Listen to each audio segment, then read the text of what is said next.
Dirt roads to rock crawling, two-buck chuck to screaming eagle, moonshine to 50-year-old single malt.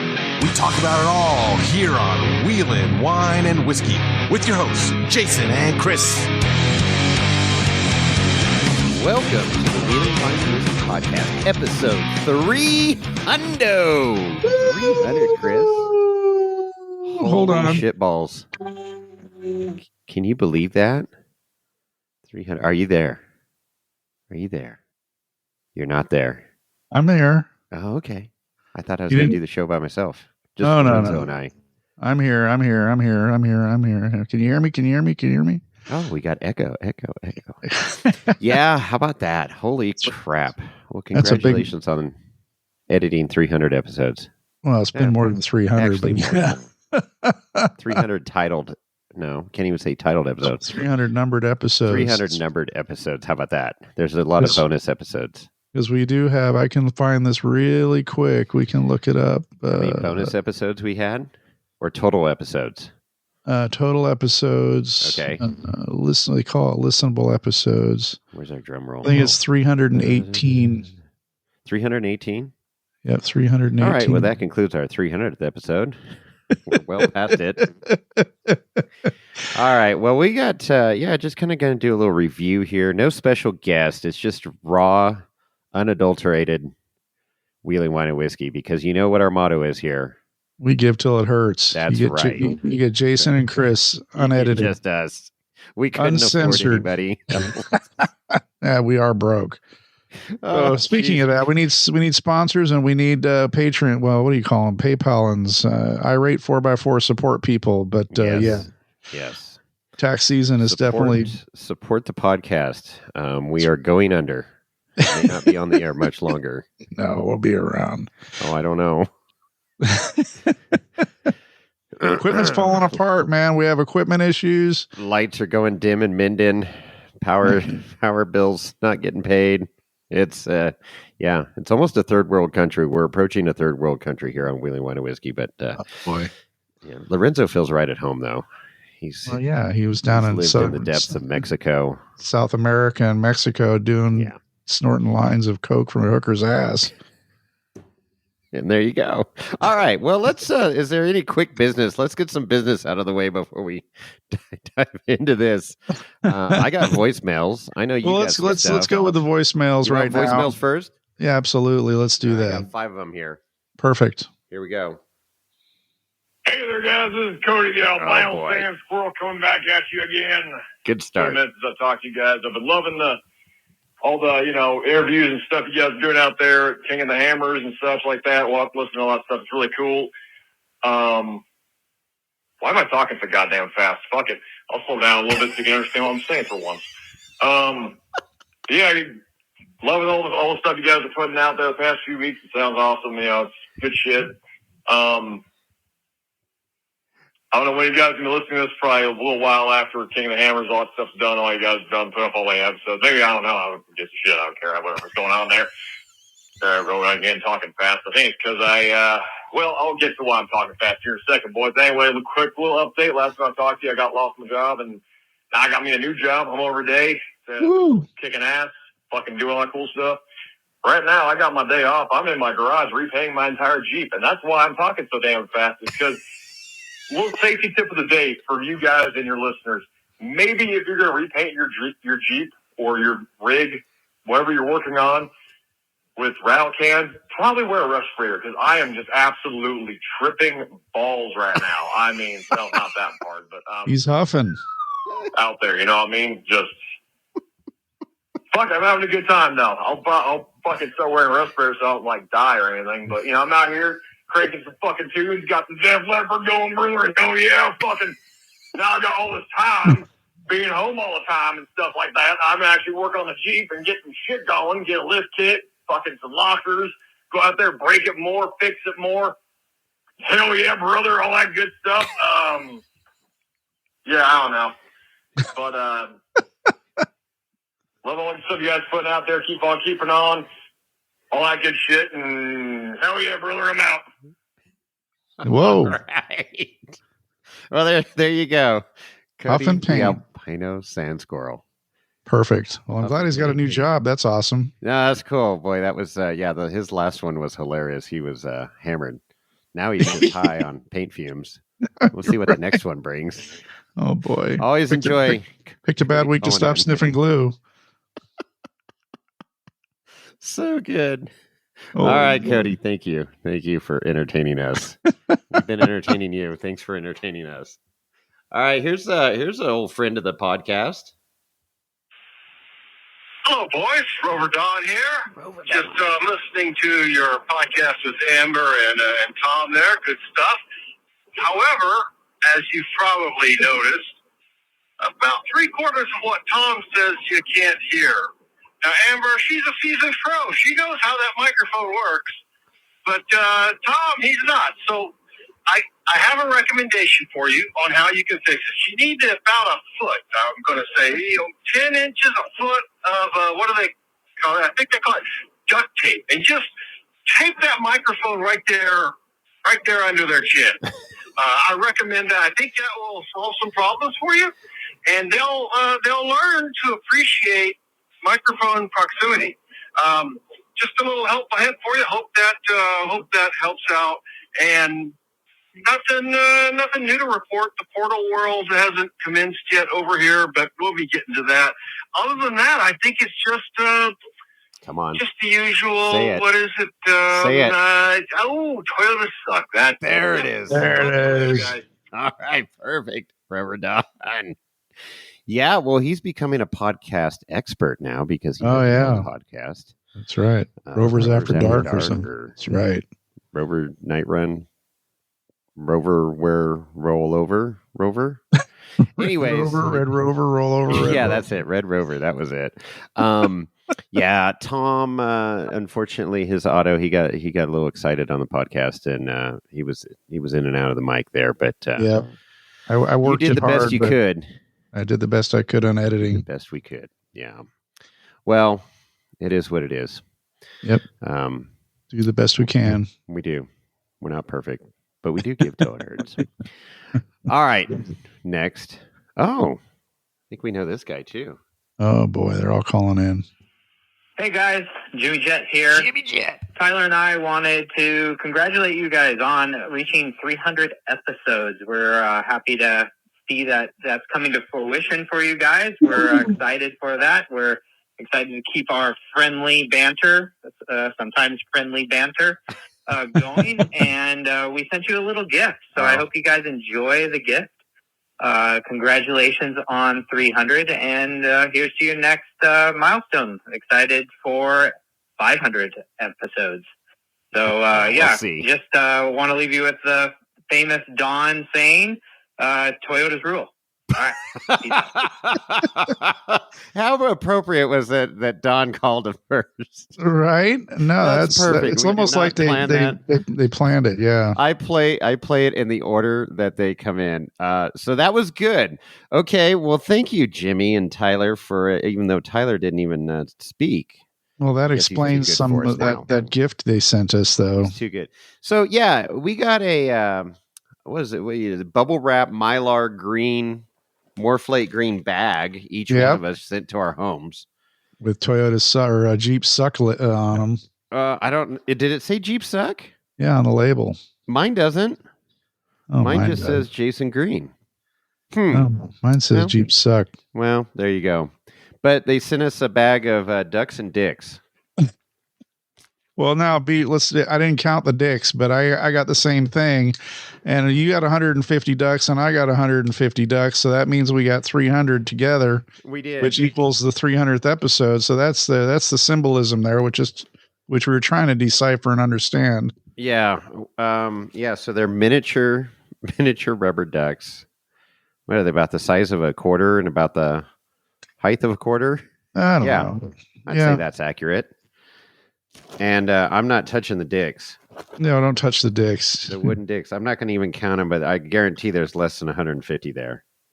Well, they're all different sizes of dicks, you know. There's some more flat stickers in there. Yep. Yeah. My wife and I were commenting on the bag of ducks, and it's like, how did they get? I mean, it's pretty amazing how those ducks are packed into that Ziploc bag, and how did they? There must have been some sort of magic going on there to get that thing zipped shut, because it's pretty tight fit. I'm afraid to open it. They'll blow out. They're all compressed. Probably inflate and they fill up your office area. Especially with the altitude up here. See, they shrunk with the altitude. Right. See, yeah, don't let 5,000 feet up here. Don't let the ducks or dicks out. Okay, I'm definitely not. Well, thanks. You know what they say? It's the thought that counts, I guess. So thanks, guys. Well, they got their Tyler's business got mentioned on our show again. Well, there you go. He got free advertising. Yeah, I don't know. I don't know what I'm going to do with these. I'll figure out something cool though. Take them down by the river. I don't duck Jeeps, so nope. All right. You got any more? I got 2 more. 2 more. All right, here we go. Hey, Jason and Chris, Tom Rosa here. Hey, I was listening to episode 299 and I thought, I know an epic way of being on episode 300 is to give you guys a shout out. He's right. Anyway, that's about it. I just wanted to be on episode 300 and congratulations on making it this far. That's pretty incredible. As you know, the dropout rates of podcasts can be pretty high. And you guys look like you're pulling through and gonna pull it off. Anyway, can't wait till we go wheeling and Toyota suck. All right. Thanks, Tom. Appreciate that. How do I hang this thing up? Yeah, statistically speaking, most podcasts fizzle out after 7 episodes. That's so I think right. We made it way past that point, and then when you get to 100, it's like, okay, now you've established yourself. Yeah, we can go into syndication. 300. You're just stupid. Jeez. All right, he called back. Oh, did he? Hey, I almost forgot, Tom again. I haven't heard you sing the reviews yet. The reviews of the podcast. I understand there's some fun ones in there. And as always, Toyota suck. There you go. Oh, hey. And Tom was right. You called in at the perfect time to be on the 300th episode. So congratulations. Right. That was awesome. Yeah, reviews. I don't know. We've been reading reviews, so maybe. Yeah. Oh, I'm looking at them right now. So that's the next thing we can roll into. Is there a new one? There are several, but I don't. And if the way Tom was, there's more show. Kind of alluding that he might have dropped one. He may have left a mess. Hint. Left one, but I've got. Tom's got 2 Jeeps now. He's got the almost pristine CJ5. It's actually the most raisined up CJ5 I've seen. It's approaching Toyota raisined up status. And then, he bought a ship box, a Solus XJ red that he's been rocking. So he brought that out to Hammers this year. Mm-hmm. It's good. It's good for the inclement weather. Well, while you're searching there, I opened up. It's the last little bit that I have of Old Elk Straight Rye whiskey. So I just I have not had this in over a year. Wow. And it was kind of got buried in the back purposely because there was just a little bit left. And I'm like, well, what am I going to drink to start out the 300th episode? Old Elk Straight Rye. It is freaking good. I have not seen this anymore. I'm going to have to see if they even produce it anymore, if they got new stock. I have to check out their website. But, yeah. So that's a good one. I got Minden Mill Rye as a backup, and then later on, a little smoke wagon that I got from Minden Meats, the private barrel. Oh. That's, this one I think I talked about before on the podcast. It's 120 proof, 121 proof, actually. She's a good one. Right on. It's, good one there. All right. Well, I found some reviews. I'm scanning through to see if anything from Tom on the Spotify side, and I didn't see anything. So I'll have to look when we get going again here. I'll read some of the ones from Spotify here. Okay. it's been a while since we've read reviews, and I know we've done a bunch of voicemails over the episodes in the past, but I'm not. Unfortunately, I might repeat some. There's no way to really check. Spotify has changed their methodology. They automatically automatically approve reviews now. Oh, it used to be where I'd have to approve them before they get posted. That's right. Okay. So that was my way of, seeing if something's been read or not. I wouldn't approve it until we read it on the air. So, okay. But anyway, so I'm going to go back to episode. So this is a review for episode 286, which is sitting in the wrong seat with the right guy. So this is Chris Ray and Shannon Campbell episode. Well, actually, it was just Chris Ray when he was talking about, we had him on the show to talk about being Shannon's new right seat. And so this is from a listener named Jamie, and it's done 3 months ago. Great episode, guys. Chris and Shannon are going to be killer combination. This is Jamie McKeon from Thor Motorsports. Oh, yeah. So that's super cool. Thank you for writing in, Jamie. That's awesome. And then we did not connect. I'm sorry we didn't connect with you guys out there. Apparently they weren't in Hammertown. They were camped out a ways near Turkey Claw, I think. But they were busy, as any racer is on that lake bed. And man, we got to make it happen next year, guys. It's I don't think we're going out to Canada anytime soon. No, probably not. Okay, so then I've got on that same episode from Richard D'Agostino. He goes on, great episode, lots of inside info into the cars, driving, and navigation. And then he goes, Toyota suck, albino, sand squirrels, nutsack.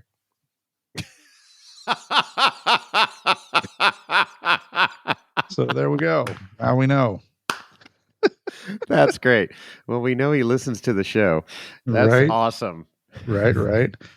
Shout out to Cody, the albino sand squirrel. Exactly. And then I've got one here from Chris Horton. He has several reviews on here.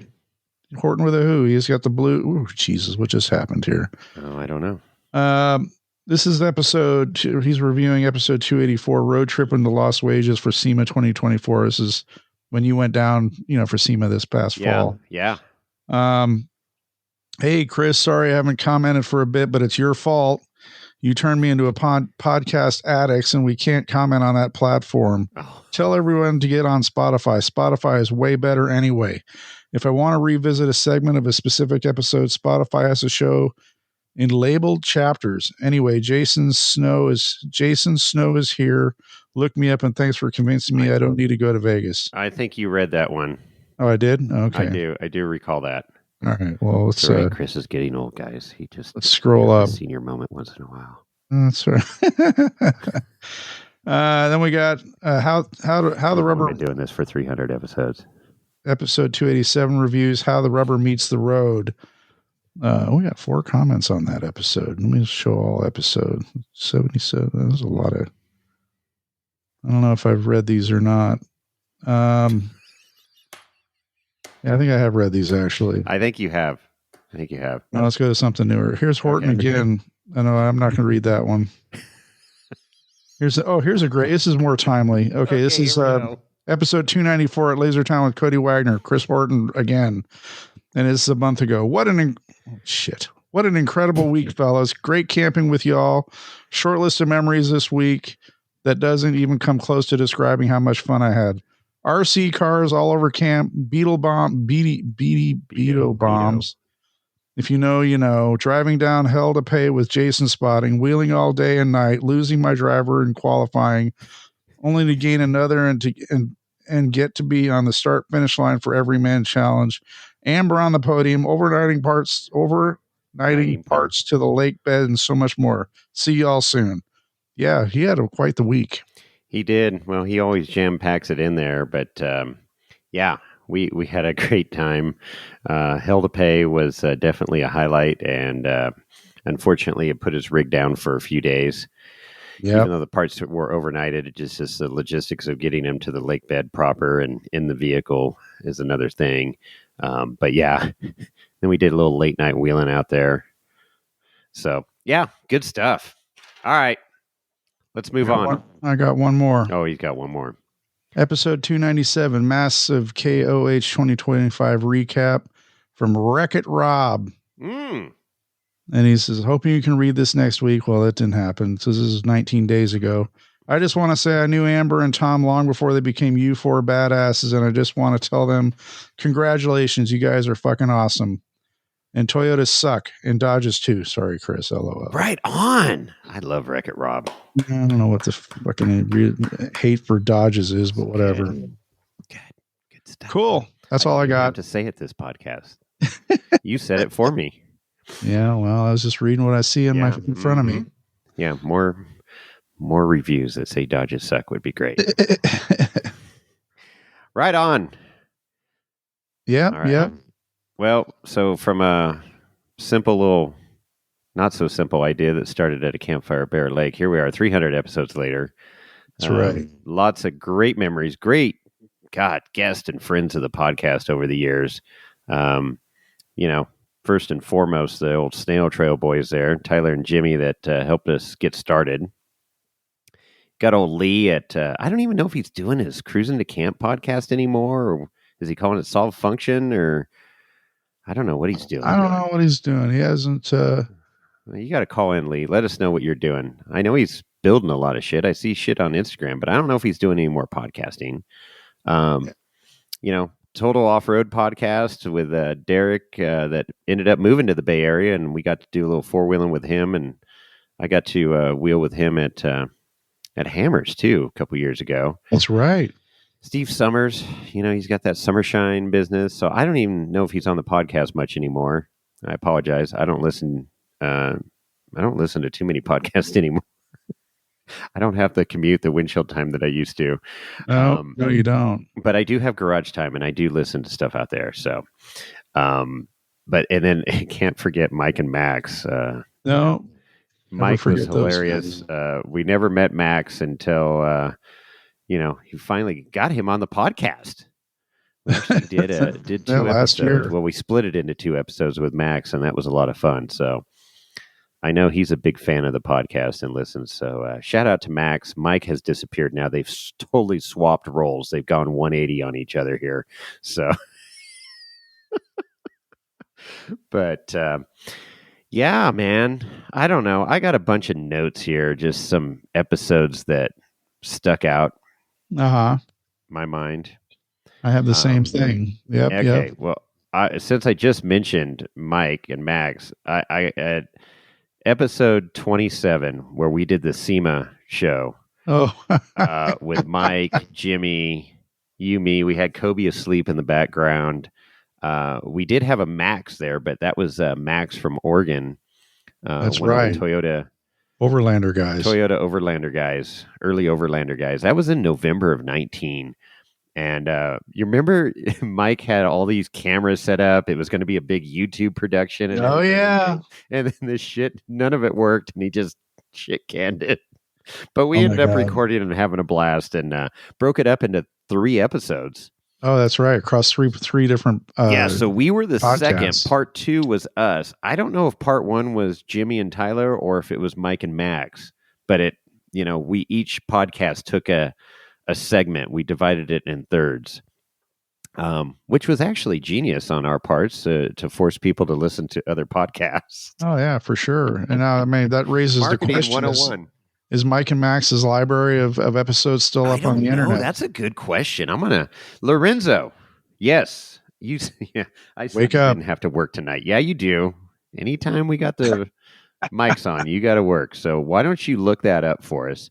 And then I'm going through the list here. How to attend KOH like a pro, 34. That was the first go around. We updated that just recently. That's right. Just before everybody was driving to KOH. Exactly. So that was, it needed to be updated, but that was one of our popular episodes, Oh yeah. Gave out some good info, and I'm glad we updated that. So, what else do we got here? Then episode 35, early on, we interviewed Amber for the first time. car. Oh, yeah. 468. So that started a friendship there. Yep. Episode 38, Cody Wagner. We got to go to Lasertown. That was pretty fucking cool. We had Bloody Marys with them, Yep. Cody and Lindsay. Lindsay, No. yeah. Yeah. So it was so good. That was a lot of fun. And we were able to just drive in without having to be hassled by security. Yeah, that was back when there was no no security. We can't do that now. And then episode 44, I went on the ski trip and took the microphone and recorded to Idaho. Oh, that's Warfield, right. And got to interview. That was chaotic. We had a lot of people there, but it was a fun episode. And just getting to interview distilleries. We did Hinter House on the way up to a Dollar Trail. Yep. That was episode 109. Of course, we've had Greg Metz, and done a lot of stuff with Old Elk over the years. So that it's always cool to sit down with distillers. Yep. Not just Greg Metz, but doing the game nights. I mean, that's right. The pandemic time, obviously thinking about when you went up to Warfield and you think you might have, early days of that was even before it was declared a pandemic. It was when I got back. When I got back is when I got COVID. I got COVID on that trip. Yeah. Yeah. But I mean, to think, about all the different things that occurred during that. But one of the big, obviously the podcast opened a lot of doors for us. But during that time, the relationship we had with Old Elk, and of course, Miss Douglas there, the head distiller, not the master distiller at that time, but then of course being invited onto those game nights, which we were doing on YouTube. Which was super fun. Fun, huh? I mean, it was a way to socialize and get together in a safe, obviously people that didn't agree with the pandemic and COVID and restrictions or whatever, but it was still a great way for people to get together and socialize remotely. And that was a hoot, and then of course that opportunity at the end of that one game night where you and I had the opportunity to fire off questions at Greg Metz. Yeah.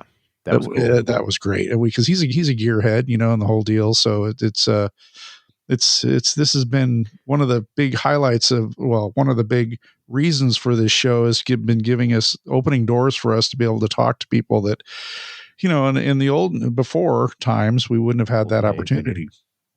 No, you're right. You're exactly right. And it has. I mean, I think back, I was kind of doing a little reflecting today while I was working in the garage, and I go, what if the podcast never happened?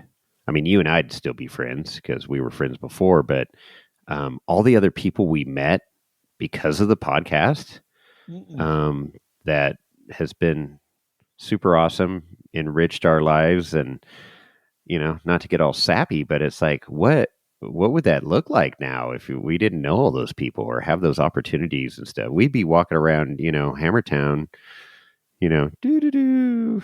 Oh, look. Just like anybody else, which we are just anybody else. It's just sometimes I'm just saying, though, sometimes people recognize our voices, It gives you a reason to walk into their camp like you did, like a fucking boss. And you're like, hey, Shannon, you got time for an interview? Okay. You want to do it now? Okay. Not ready, but let's do this.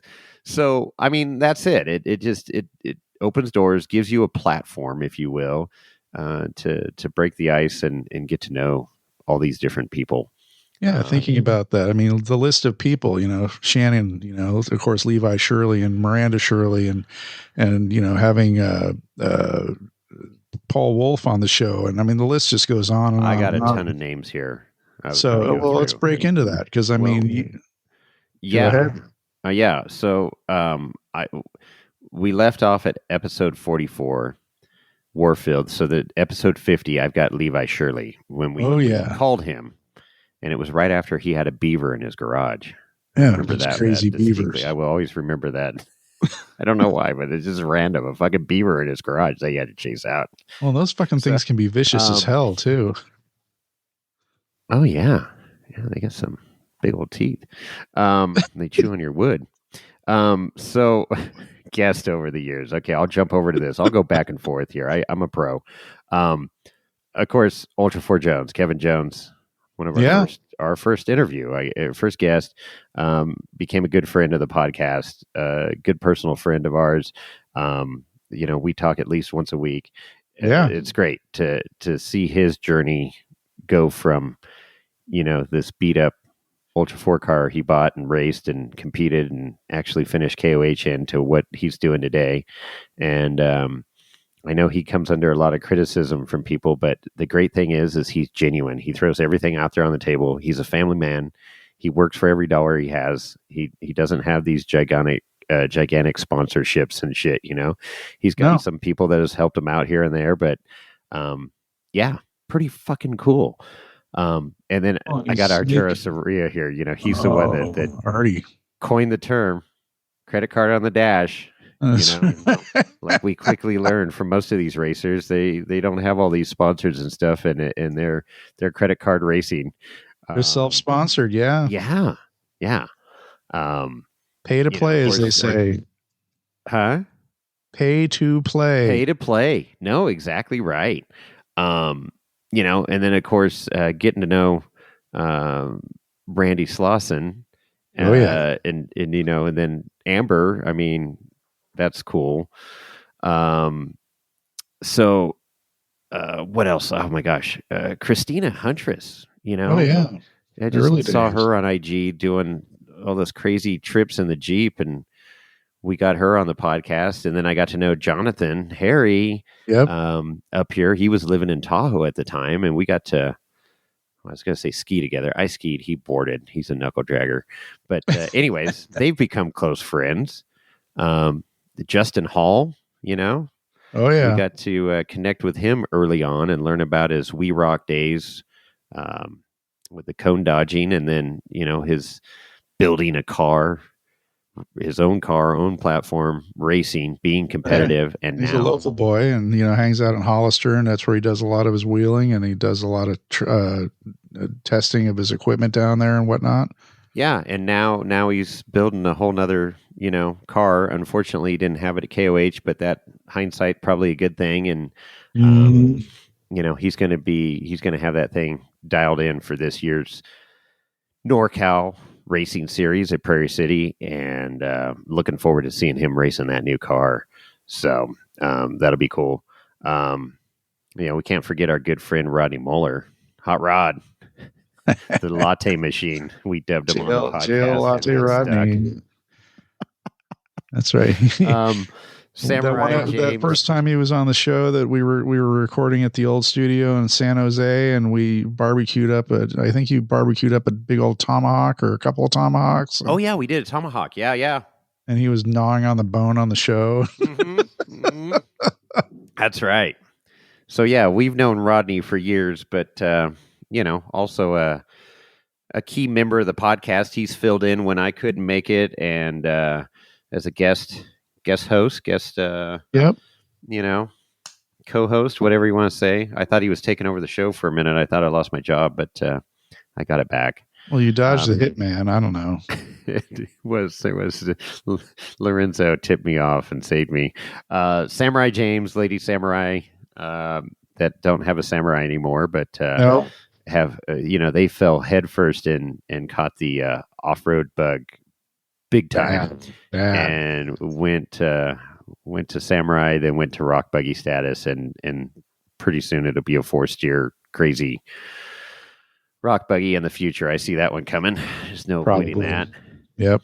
Somebody that just sold their rock crawler, so I don't even know if I'm going to talk to him anymore. Ozzy, I don't know what the hell his story is. Whoa! He sold my dream rig. It's gone.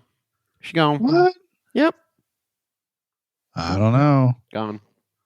Well, Kelly's got her rig, right? She does. I mean, the new rig after she. No, it's badass. It's they're building that thing up, and maybe that's why he sold it, to fund that project. I don't know, but no rock buggy. I mean, that's just another strike against him. I don't know. That gets sold locally, because I would have been interested. It was on Rock Sports. Rock Crawlers Classified came out. Yeah. Oh well, It was coulda, woulda, badass. shoulda.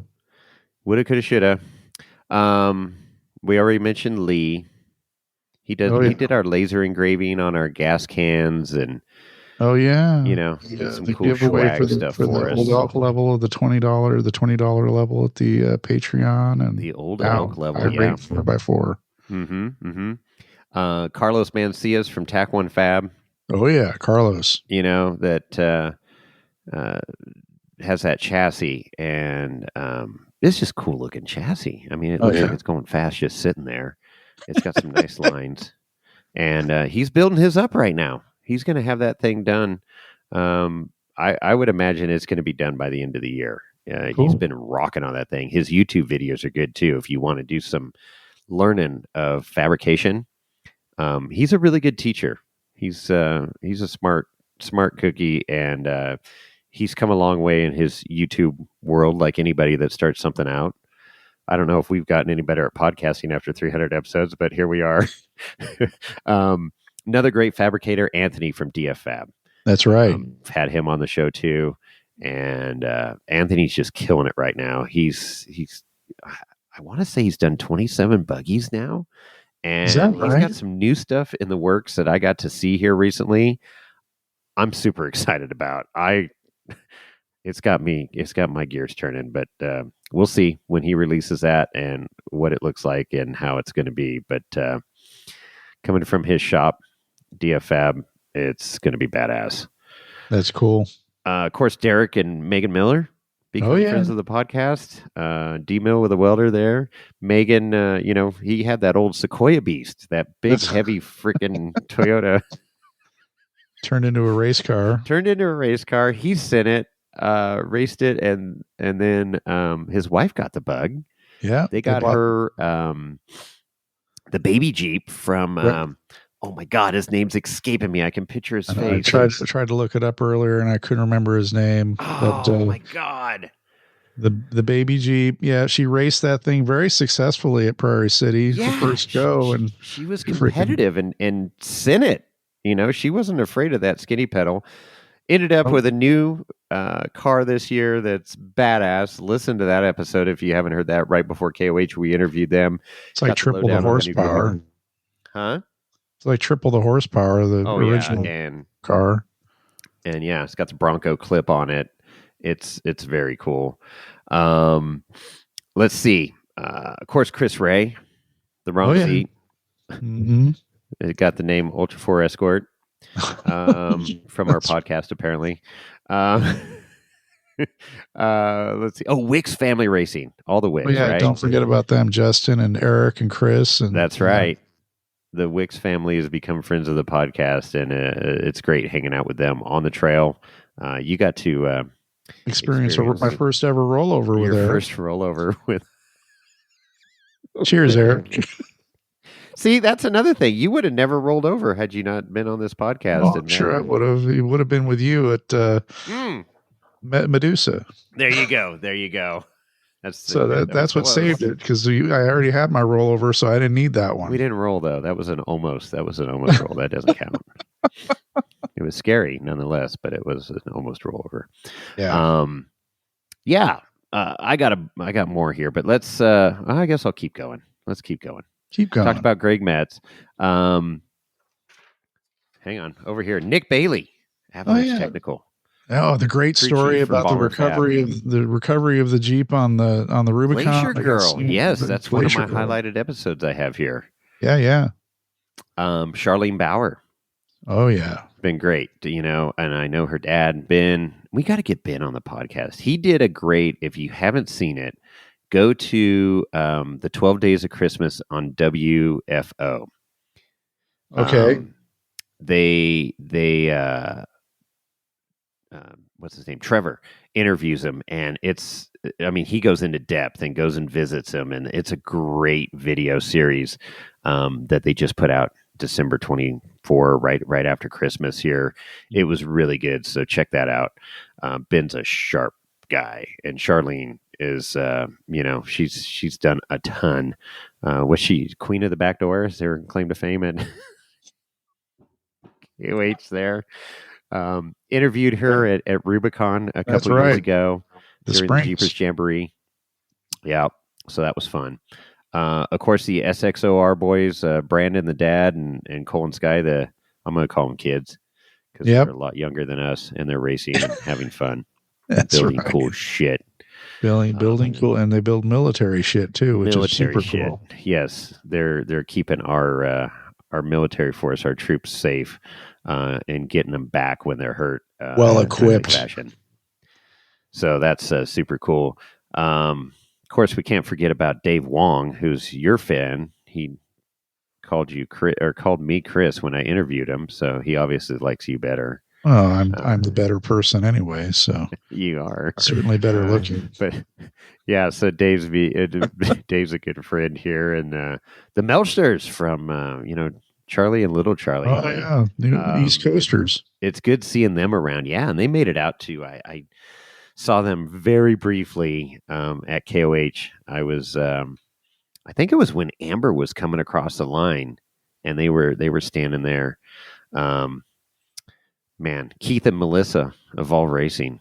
Oh, what a great story! What a sad story. Great and sad. It's and sad. That it's like a soap opera. So woohoo! Damn it! Lows. Shit. Oh, they'll be back. I mean, I want to see Natalia again for sure. Natalia, her alter ego. Keith's like, God damn it! They always talk about her, not me. Yeah. Oh, he'll be back. He'll be back. Hussman, Jason Hussman, Hustle Nuts. Oh yeah, some cool shit. We've him and I did the Bearcon, Bear Lake Rubicon. That's right. We talked about that. Buggy Boys, yeah. Dimitri from Stellar Built. Oh, that's right. Give him a shout out. Yep. Even though he's kind of Toyota based, but he does work on Jeeps and other shit. And I had him work on my truck, and apparently works on Fords too. So he does. The guy has a few faults, but whatever. Nice. Touting Off Road.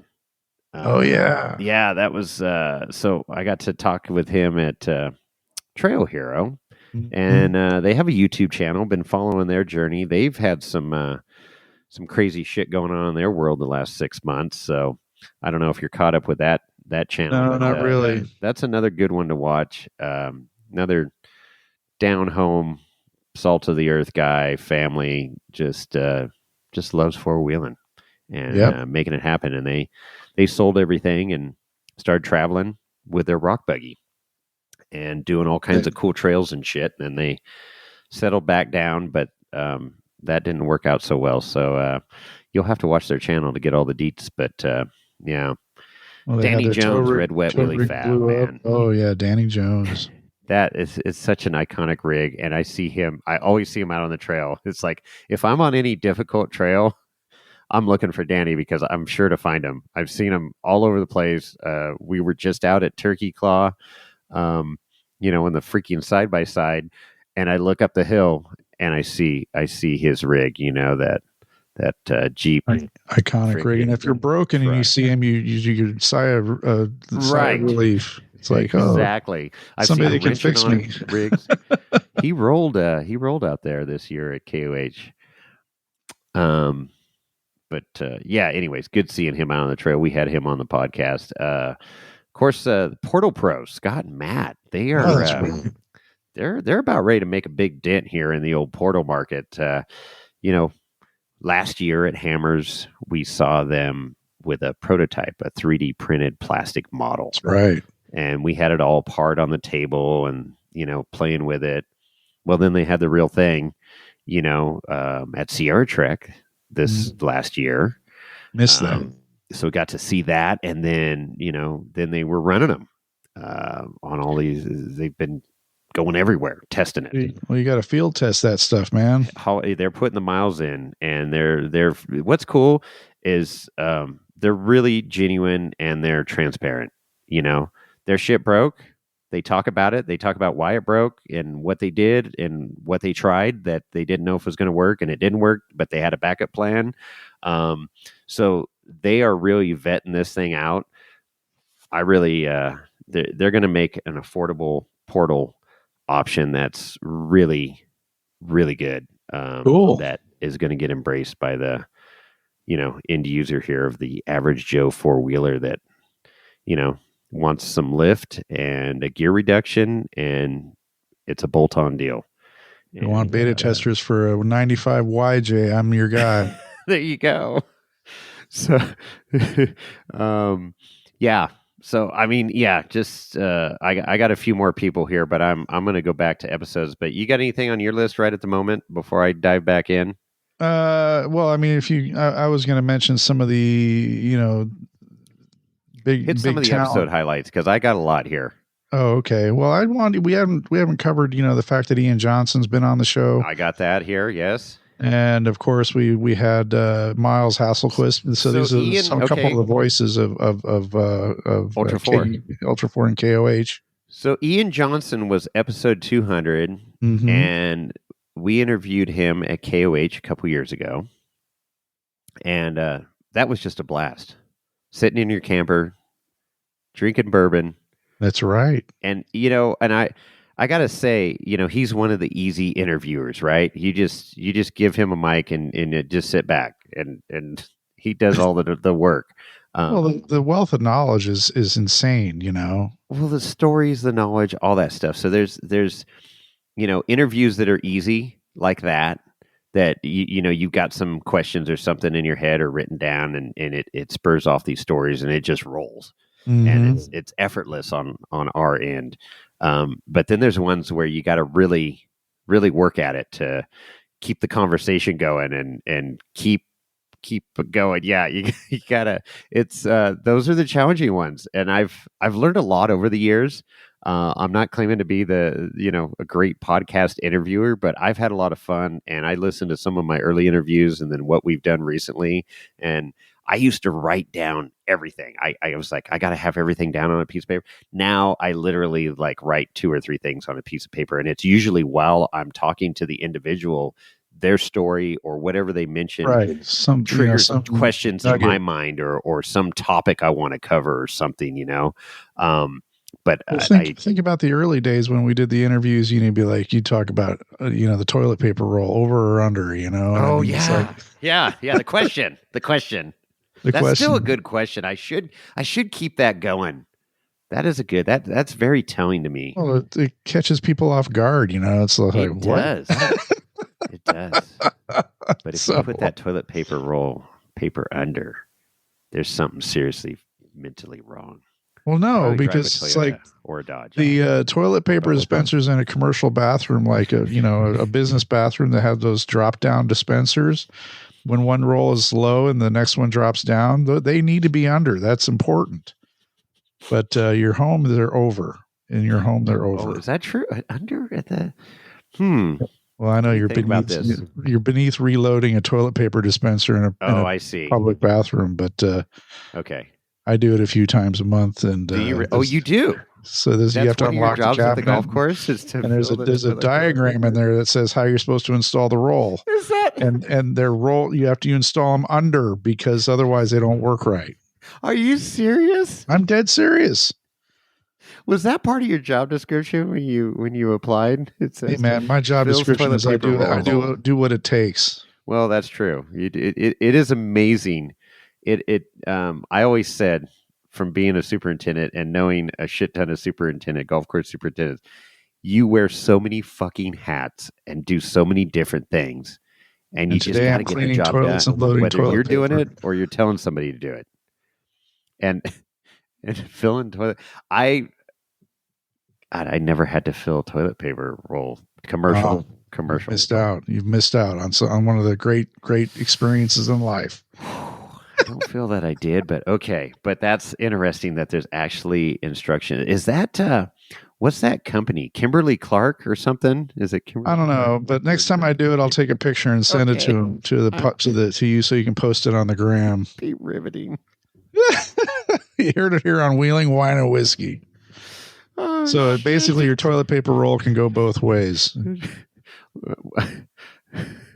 It can, but if you're anywhere but loading up a commercial one, I say it's got to be over. All right. I agree. But yeah. Um, okay, I'm going to move forward with my my list here. Go ahead. That was good. So Rob Khaleesi, Element Fire Extinguisher. Element fire extinguisher. That was a good one, and spurred on the whole Element deal. And boy, that whole process, and then Ultra 4 embraced it, and then they shit canned it. They unembraced it. It. And if you haven't watched the video that Kevin Jones and I did, it's on his channel, Chasing 518. That's right. Go check that out. We lit off like 10 of these elements, and we tried it in what we could try to reproduce real life scenarios, transmission fluid hitting an exhaust pipe and, common fires and stuff like that. And we got it to work, but we obviously, we weren't new to it. So I was intimately familiar with it. Kevin was, pretty familiar, but we had his daughter light off one that never touched one, and it worked for her. So my takeaway is, I still have one in every vehicle I own, and I have a, typical powder chemical fire extinguisher that you can get at Walmart, Home Depot, or anything like that. Typical 5-pounder. Because that element is the first thing that I'm grabbing to put out the fire, because it's not going to make a mess. And more than likely, if I can get on it right away, because that fire extinguisher is within arm's reach of every vehicle that I'm sitting in the driver's seat of, or passenger seat for that matter, and get on it right away with that, and it'll put it out. But we've seen and instances where people couldn't put the fire out, but you got to get on it right away. And that's true with any vehicle fire. But then you got the powder, backup if you got a passenger or buddy or whatever close by that grabs the powder, and then they can get right on it afterwards. Yeah. I mean, we were confident after doing all that testing, and that was our takeaway. Have two, have both. Grab the element first. Hopefully it'll put it out. If it doesn't, you've got the powder. And between those two, if you can't get it out, well, then you got bigger problems on your hands. Yeah. So, I still got like 5 or 6 available if anybody's interested in them. So the 100s or the smaller one? No more 100. I got 50s. Yeah, the 50-second, which is a long fucking time. And they're legal for sale in Nevada, but not in California. So, they're not legal for sale in California. Well, nothing's legal in California. Nothing. I actually I'm running out of air. I better go pay my air fee. Yeah, exactly. Well, now that the Orange Man's in office, things are becoming legal in California again. Anyways, moving on. Hey, just real quick, we talked about what you're drinking tonight, and I kind of was doing an experiment tonight. I have these two. Somebody gifted me these bottles of Johnny Walker Double Black. And I just opened one of them tonight for the first time. I had the regular black label a few weeks ago, but this is the Double Black, and everybody's like, "Oh, it's going to be super smoky, and you're not going to like it." Have you tried it? I opened it and I've been sipping on it, and I don't hate it. You're not mad at it? I'm really. It's not that smoky. I wish I was there to try it. Okay, he's taking a sip. So give me your, what are you getting? Profile, everything. Nose, taste. There is some smoke on this. I guarantee there's fucking smoke. Oh, I can taste it. Yeah, it's Johnny definitely on the tip of my tongue. There's smoke all over it, but it's definitely smokier than the black label. And I expected it to be smoky. Double Black? Double Black. It's definitely smoky. It's definitely, you can taste the char. I mean, it's I don't hate it. It's not something I'm going to want to drink every single day, but it's drinkable. Is it like a little? I mean, do it for a special occasion? No, I wouldn't even say that. But I mean, it's got a little bit of caramel, but the smoke overpowers that a little bit. Yeah. I mean, if you're an alcoholic and you would just want to get wasted, this is probably pretty good. There it is. That's a great review. I don't know. If you're an alcoholic, it'll suit you well. Quite Well- honestly, if I had to buy it in the store, I wouldn't buy it. Okay, well there you go. That tells me what I was getting at. So But as have you a ever gift, it's okay. Have you ever bought the bottle of liquid smoke No. for like cooking recipes or something? Oh yeah, maybe years right. ago. There you can buy a bottle of liquid. It's called liquid smoke, Mhm. and you could add that to shit to give it to a smoky flavor. Right. I don't use it because but you open the bottle. I've seen it. I've had it before, and you open it up, and it's like fucking campfire in a bottle. Does the smoke come out of it? The smoke comes out of it. It does, and so that's what every time I've had Johnny Walker from the red label piece of shit. Sorry, personal opinion. Johnny Walker to I've had Blue Label, I've had Green Label, and those are better, but it's just like somebody took liquid smoke and just put it in your whiskey glass. Okay. Like, and I don't hate smoke. I like smoke in my scotch. I don't want to be sucking on a campfire. No. But that's what that reminds me of. That doesn't feel like it on this double black. Okay, it doesn't feel like it's that. a little more muted, but it's still prominent. There's flavor there. I mean, there's some complexity to it, which is it's not bad. Again, I wouldn't if I'm at the store. I'm not going to buy it for myself. Okay, so if you were doing a tasting in a tasting room and they gave it to you, and you're like, okay, that's not bad. You're not spitting it out, no, but you're not reaching for your wallet either. No. So would you say the smoke, so the normal black or red is like kicking you in the ass? And this one's like kind of just like a courtesy reach around or what? Yeah, I think you could call it that. I mean, it's subtle and it's a complex flavor profile. It's not, There it is. It's just not blowing you up, which I was afraid of. I think you even mentioned it's like, I told you I had these. You're like, oh, that's me a smoke bomb. But it's not. It really isn't. So, well, bring it on the next time you come up or a trip, and let's try it. I'd love to try it. And to balance it out for the rest of the now you got a good one there that I'm really fucking jealous of. I have a Henry McKenna, aged 10 years, single barrel, bottled in bond. So that's 100 proof. Bottling in bond means it's 100 proof when it goes into the bottle. And yeah, I'm looking forward to opening this. This bottle has not been opened yet, so it's I've never tasted this before. Another one. I'm gonna finish off this little sniglet of Black Label, and then we're gonna open this bottle up, and I'll let you know as soon as. Well, Jason will continue with his talking, and I'll work on this. Okay, you work on that. Like I say, I opened up a Old Elk straight rye whiskey, and then I just poured a little sniglet of Minden Mill rye as I'm continuing on the rye trail here this evening. And man, that is just solid. And what our little podcast chat, Jimmy Jett had just acquired the Minden Mill bourbon. That's right. And it was like $46, and it's $45 everywhere here in Minden. So he got a good deal on it. I can't wait to hear what he says about that. Yeah. No, I've had that stuff at your place, and it's really good. It's solid. It's my new favorite. And then I got a little smoke wagon here that I'll talk about here in a bit. But okay, so I just talked about Rob Khaleesi Element. If anybody needs any Element fire extinguishers, hit me up. And now Rob Khaleesi, I don't know the episode number. I mean, I don't know if you mentioned that or 60. not, but 60. But he's the guy that coined or not coined, but let us in on the whole pay to play thing, which is what the F1, because he's into the Formula One racing. Yeah. And he kind of gave us an inside look on the Formula One world. And apparently, it's the same deal.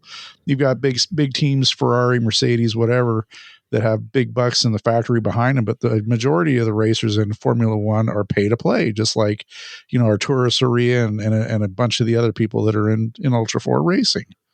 Yeah. Well, and that was some cool insight into Formula One and the crazy high end. I mean, that's the ultra upper echelon of racing, right? As far as expense and prestige and all that shit. I mean, it basically makes Ultra 4 look like Class 11 running a short course. When we say pay to play, you're talking about million minimum, like $1 million or that's probably millions of dollars. It's insane, but that was the world that he plays in, and it was great to get that insight. Yeah, so that was episode 60.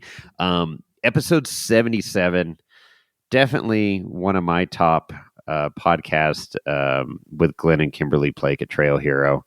That was crazy. That was the one. I ratted myself out. I didn't have you there. My producer Lorenzo was fucking sleeping in the camper or something, and I get all this gear set up, and I was kind of fanboying out. I'm like, oh, I get to interview Glenn and Kimberly. Glenn, is a skiing god, extreme godfather of extreme sports. Right? Cool as hell. Gregorious laugh. I get everything set up. Okay. We start this interview. It's fucking going great. We're in the zone. I'm like, this is awesome. And I look down and I hadn't hit record. And it went on for a good half an hour, 35 minutes. Yeah. Yeah. My heart sunk and I was like, fuck. So and Kimberly saw it. And Glenn and Kimberly goes, what's wrong? And I go, everything we just didn't get recorded. I didn't hit the record button. And I talked about this before, but I mean, this is how cool they fucking are. They're like, oh, well, we'll just redo it. Most people, and probably myself included, would be like, all right, well, let's just pick up where we are and move on. That's right. Time is money. Time is money. And, dude, they were damn near verbatim of what we had just talked about. Yeah, that's what you said. It blew me away. And they are just super cool, down to earth. They spend time. Which goes to show that you're all fucking robots. I knew it. Right. Right. So anyways, it's been fun over the years, four-wheeling with them and getting to know them better. And I got to ski with Glenn a couple times and that was fucking cool. Again, never would have had that opportunity, without the podcast. So if I did anything in the podcast in my epitaph, it'll be that I got to meet Glenn and ski with Glenn and Kimberly. As you mentioned, I wasn't there for that recording, which would have been super fun. But I did have the opportunity to meet them that's following at Meadow year Lake. At Meadow Lake. They camped with us, and I had the opportunity to cook for Glenn and Kimberly. I made burgers, some of my world famous that's burgers. Right, Chris's world famous burgers. So yeah, I have that claim to fame. But in a picture during the what do they call it? The magic hour of light at the lakeside. Yeah. In the meadow there at Meadow Lake. So yeah, super great people. Just they like to chill just like everybody else, but of course they're super active in the outdoor world, whether they're mountain road biking or whatever it is they do. They're always busy and active climbing, and traveling, skiing everywhere. They travel back and forth to France and so forth. So yeah. And then how about we were watching Blazing Saddles at camp there and Super Troopers. He'd never seen Super Troopers before. And we're like, we finished Blazing Saddles and I go, dude, he's like, okay, I'm going to bed. I go, no. You got to watch the first 15 minutes of Super Troopers. So cool shit. Episode 91, Jason Shearer and Bailey Cole. Oh yeah, that was recorded February of 21 at KOH. Man, we hot dogged it down, mad dogged it down to freaking KOH to be there in time to make that recording because we had that appointment with them. Yeah, we arrived at camp at like 10:30, 11 o'clock or something. And we talked about we were on the walkie-talkie stuff, the ham radio, and going. How you feeling? And I was good, but you had to work that morning, so you were up at fucking 3:30 or 4 a.m. that morning. I was rough. And I go, dude, how you doing? He goes, I'm good, but we need to stop and top off and maybe grab a soda or something. So fucking totally went in and ransacked the sodas and chips and I don't know. I got like 5 or 6 things, beef jerky. I was like, I'm good, man. I'm good. Let's go. And we motored the last couple hours out of Barstow to KOH and arrived there. And then we hit them up the next day. That's right. That was good. Because we give till it hurts. Yeah. Yeah, Bailey's a good kid. It's nice to watch him, evolve his racing career, and he's down to earth. Oh yeah. 92. Right after that, we were actually in Levi Shirley's tent with his wife Miranda.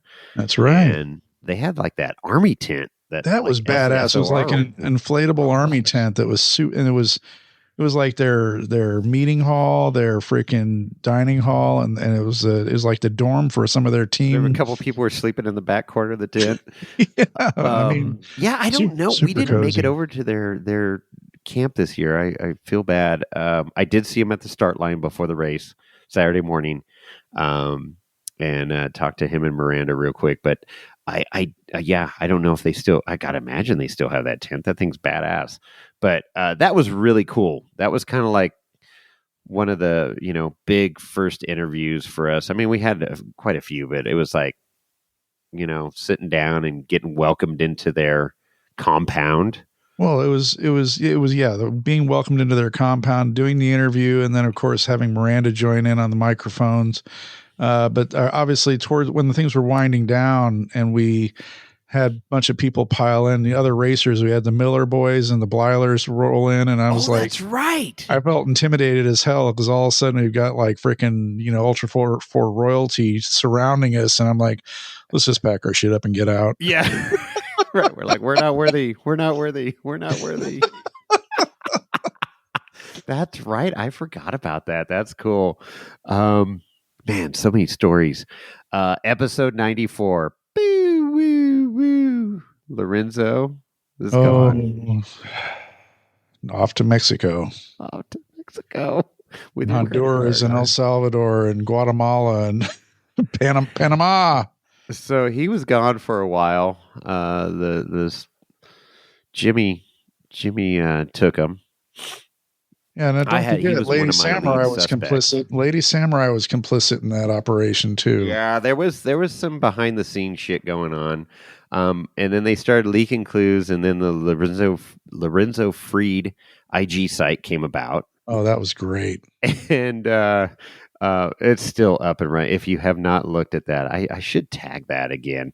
Lorenzo Freed. There's Jimmy put in a lot of work, photoshopping Lorenzo into these great pictures. That's right. I love the one where he's sitting in front of like this, pyramid, Aztec pyramid, and then he's got his hooves up on this sailboat or big old yacht with all these girls' asses, looking out to sea. Was there any blow? Nightclub, laying on a Chase lounge chair at a pool. It's just a lot of good ones. My favorite one is like he's on a train or something and he's in a crate. That's right. And there's another like horse or something or sheep or something next to him. And I'm like, oh my God, this is hilarious. And Jimmy even said, he goes, that was the hardest one to do. To make it look authentic. So yeah, I was like, oh my God, this is good. So yeah, he Lorenzo.Freed on IG. There's 254 followers, 27 posts. Let's see if I can find this one. Oh yeah, here it is. And it's it's another fucking donkey right next to Jesus. It's so good. So good. That was April 2nd of 21. Fucking Lorenzo's more famous than we are. Oh yeah. Yeah. And it's pretty silly how this little paper mache donkey has taken on a life of its own. But some people still think he's real. And he is real. Oh, my younger brother thought he was real for years. And people love to get pictures with him and stuff when we travel. So episode 105, we got him back. We got invited up to the Tyler's house, and they presented us with Lorenzo. So the gig was up. That was good. He was covered in powder. I don't know what that was all about. Yeah, white powder. Episode 99, Randy Slauson, which I think is our number one downloaded episode to this day. Still to this day, that's correct. Still to this day. number one downloaded episode 99 with Randy motherfucking Slauson. That was a lot of fun. Hell yeah. I mean, it was being at the bomber, the hangar. And, obviously that was a big highlight for all of us. I was kind of like, holy shit, I can't believe we're hanging out with a 3-time king, it was, and he was super welcoming, accommodating, and, he drinks Bud Light. But, he used to. Oh, he doesn't drink it anymore? No. Oh, that's good.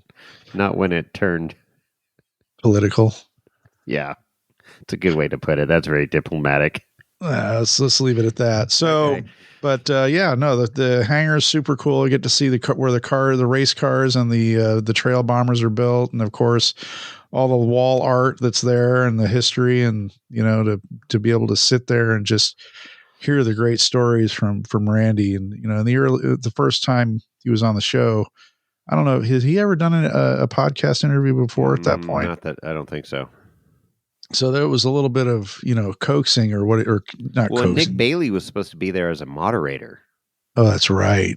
But then he got called out on some recovery. Rescue, yeah. And he couldn't make it. And he goes, dude, I'm not going to make it. And I'm like, okay, well, I'll just show up and hopefully I don't get shot. No, it was great. It was great. And what was cool was, I was looking at the old, now I guess, the old trail bomber that I guess Dave Cole has now, the maroon one, and asking Randy questions, and I'm like, hey, what about this and that? And it was cool just to kind of chat it up with him before we did the podcast, and then we dove right in. But that was a good one. Episode 99. Episode 99. And then moving forward, 40 more podcast, 139, Randy and Amber. And that was the term hot rod gravy. Oh, that's right. That was January of 22. And just before KOH. Leading into KOH. And Amber was working there at the time and everything. And, still working there, apparently. But Randy, just off the cuff, just got, oh, yeah, just, the differential was hot rod gravy. And I'm like, oh, fuck. That's hilarious. I'll always remember that one too. That was a great moment. That's the title of the episode. Isn't it is the title of the episode, Hot Rod Gravy with Bomber Fab, Randy and Amber. And then 141 shortly after that, we got to sit down with Shannon Campbell. That's right. In the pit. And so that's what I just said earlier. Like, you just walked into the pit like a fucking boss. And I'm kind of like, just standing back, waiting. And you go, he's in there. He's in his camper. The door's open. And I'm like, well, I ain't fucking walking into He was doing camp. Dishes. Yeah, he's doing dishes after breakfast and shit. And you just walk right up and you just kind of peek in the door and you're like, hey, Shannon, it's Chris from Wheeling Wine and Whiskey. Just wanted to see, when we could do an interview if you're available. And he's like, well, shit, let me finish dishes and then we could do it right now. I'm That's like, right. I thought we were going to schedule something for like a day or two from now, but nope. It's happening. That was cool. And obviously the Fortune Off-Road guys were with us. So we had like photographers and everything, and they were in awe too. They're like, holy crap. It was so if you go to cool. Kyle's, Fortune Off-Road, his YouTube channel, Kyle, God, who was the other kid's name? I call him any kid that's younger than us. Shit. It's escaping me, but they were both there and they were fanboying out at Shannon. And, so we met them and they were camping with us, right? Yeah. And those samurai. Yeah. And we said, hey, we're heading down to Hammertown. We got to kind of set up some interviews. We didn't know what was going to happen. We had the equipment, thank God. Yep. We were prepared. We had all our junk with us. And, so then, he goes, oh, well, I'll bring my camera and stuff. And then, next thing we know, we're about to interview Shannon, and he's like, yeah, go get set up in the garage there. And I'll finish up and then we'll do this. And they're just like, holy shit. And so it was cool because they did record it, and it is on his YouTube channel. And absolutely. Thanks some great photographs for capturing that. Super cool. But that was, one of the things you say, I walked into their camp like a boss. It's like, it's one thing I learned from you is when we were wandering around the US Open in 2012 and we ended up going down that staircase from the clubhouse to the 18th green and we knew we shouldn't have been there. And you're like, we went into the locker room. I know we're walking down those stairs and cameras and people are looking at us and you're just like, act like we belong here, Chris. Just act like we belong. Don't even flinch. But it's true. And I mean, people have proven it time and time again. We've proven it. But, it's like if you start getting all like, oh, I'm not supposed to be here and you're all timid and shit, you're going to get stopped by security or whatever. But if you just are walking in like, fuck yeah, I belong here in this locker room. We had our badge and it had a bunch of badges, because we were working maintenance for the US Open. Yep. But, we were nobody. We were fucking watering fairways, mowing fairways, raking bunkers, whatever the shit. But our cleaning badges, toilets and loading toilet paper. Yeah, it was like one step below all access, basically. Right. And I'm like, dude, just fucking, we got the badges, we got the lanyard and everything. We were wearing the US Open gear and stuff that they multi-pass. Exactly. And I'm like, dude, just act like you own the fucking place. And we did. And we got in the locker room. And next thing you know, we're fucking seeing all these, great PGA Tour players. And hey, how's it going, Phil? And, fucking Tiger and whatever, just walking through the locker room. Fred, how you doing, Freddie? Fred, we got to see Freddie Couples. Anyways, yeah. Well, good. I'm glad I taught you a few things. Well, yeah, one or two things, how to hook up a winch and whatnot. So beyond that, how to pick good whiskey. Speaking of whiskey. Oh, what do you got now? So I've opened that Henry McKenna up. And I will say it's way better than the Johnny Walker Double Black. I would hope so. I would be very disappointed. And it might hurt our friendship if you said it was Johnny Walker. It's terrible. No, this is special, dude. I'm thrilled that I scored this bottle. It was actually a Costco buy. Yes. And I think I may have gone a little bit over my normal price point, but I'm really happy with this. But it was probably in that 70 range or something. And that's $100 plus bottle. Yeah. It's bottled in bond. It's 100 proof, right? 100 proof. Yep. And it's 10 years old, age 10 years. And they get the barrel number and the barreled on. So it was barreled on 2/13 of 2014. Again, it's 100 proof, and boy, this is not a disappointing bottle. I wish I had bought two.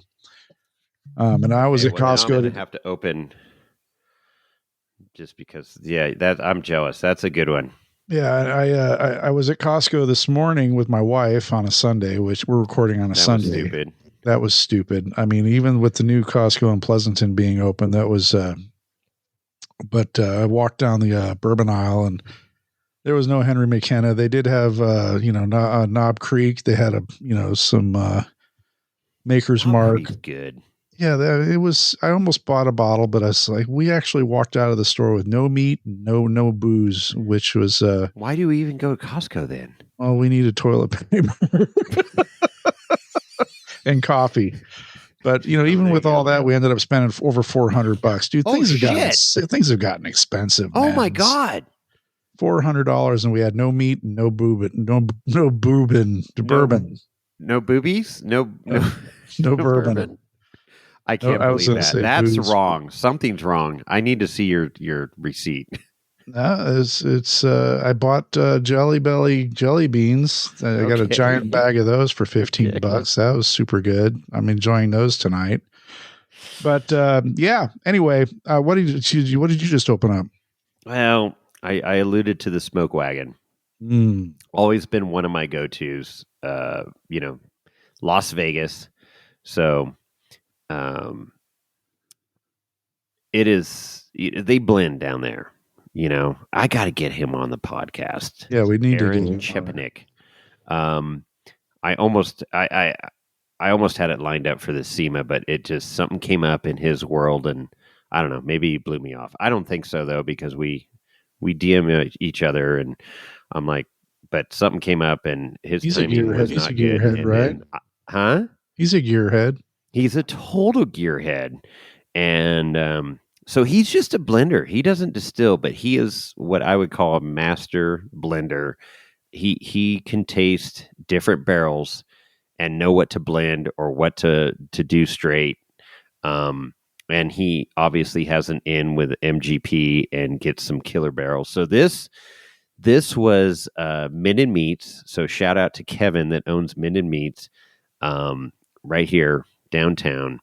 And he's hooked me up with some killer bottles over the years. And I went down there recently, a few weeks ago, and he had this. It was a private barrel, 60.47% alcohol. So we'll call it 121 proof, aged 7 years, and it is luscious. Oh, nice. It is really good. Well, don't kill it because I want to have some of that. As Pete would say. I got to have some of that. That is so good. You wouldn't know that it's 120 proof. And no, huh? So now that we're talking whiskey, let's talk about, we've done some cool whiskey tastings. Blind and open. Blind and not blind, or being blind after tasting. Yeah, it's been fun. Some of the funnest ones have been at Meadow Lake. That's right. Tasting up there with our buddies, the law firm, Dave Code of Code Nelson. Jesse jumped in. We've had a variety. We had Tom on there, Cody and Tom, and yeah, we've had a variety of people jump in, and it's fun to get everybody because it's different for everybody. Well, some of those people aren't whiskey or bourbon drinkers. I mean, they're big into, maybe their idea of bourbon is, or whiskey's Jack Daniels. Daniels, yeah. But I mean, more often than not, they're beer drinkers. But what's fun is, like, Tom has a whiskey collection now. Dave has an incredible whiskey selection that he doesn't share. Dave, every once in a while, throwing down the gauntlet. Yeah, but it's fun to watch people's palate evolve over the years, and I gotta think that we've had some influence on them, like Austin. But yeah, and Austin, and then Taylor. I'm sorry, Taylor. Yeah, Taylor. We just did that tasting here recently, and that was a whole episode. He brought some ridiculous whiskeys that you have to be on the hunt, and you got to have some good relationships. I thought I had good relationships. He's got great relationships. So Taylor did a great job there.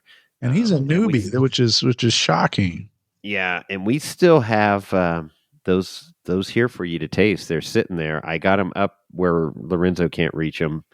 I was hoping to be up there this weekend, but I was hoping to be up there this weekend, but I know I don't have the luxury of being stranded by snow up there right now. Well, yeah, if you had a Ford, you would have done it without second guessing. But with the Dodge, I totally get it. You just didn't. It's not about Ford, Dodge, or Chevy. It's about the road being fucking closed. Oh, they don't close the road for 4 inches of snow. It's fine.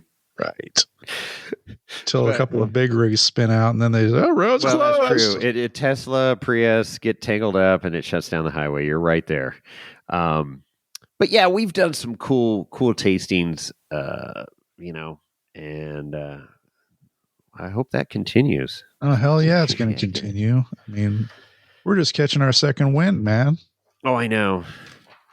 What else I got here? Oh, how about Waylon Campbell, episode 157 at Prairie City? And you hooked that one up too. Yeah, he almost drove right through your camp, right behind my camper, and I'm like sitting there. That's Waylon Campbell. It's like, so I started talking with him because he was doing a little test run because I guess he was having T-case issues or tranny issues or something, and that rock pile that we were like basically in the obstacle courses where we were camping. And I'm like, hey, dude, we got to get you on the show. He's like, I know who you guys are. You interviewed my dad. It's like, yeah, we did. That we recorded in your camper because it was we needed air conditioning. It was hot. Fuck.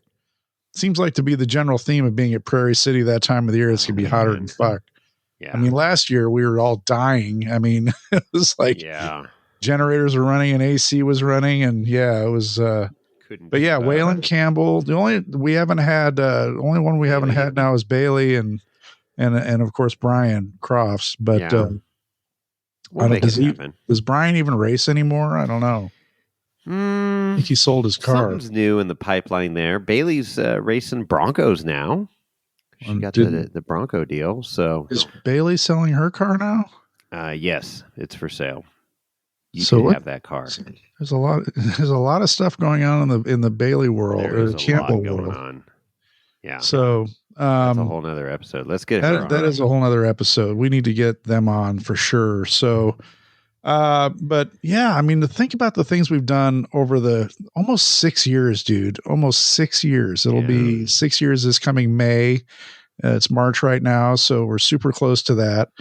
To think about all the interviews we've done, all the different trail rides we've done, all the people we've met, going to KOH and having the access we've had since we've been doing the show, being able to share with our listeners the excitement of KOH, whether we're from the start finish line or the interviews we do, or just walking around Hammertown. And of course, not forgetting about Ultra 3, which is just a whole new level of debauchery. It just seems to get more out of control every year. And this last year, I noped out this past year because it was just too much for me.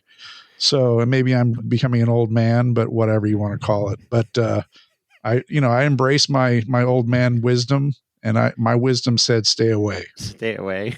It probably wasn't a bad call, but no, it was fun. But how cool was it seeing? And I know it still shocks me to see people wearing our shirts, wearing our hats. Ultra 4 Jones was wearing the Wheeling Wine and Whiskey hat almost the whole time. Yeah.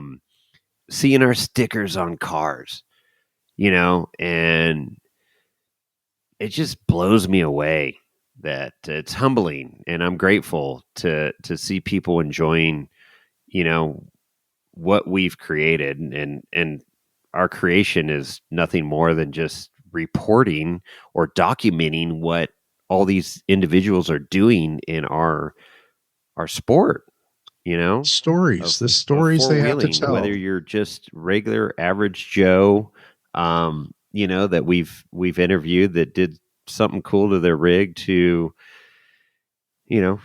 fucking 3-time king Randy, Shannon, Jason Shear, pretty fucking cool, man. It's pretty cool to look back on that and see all that.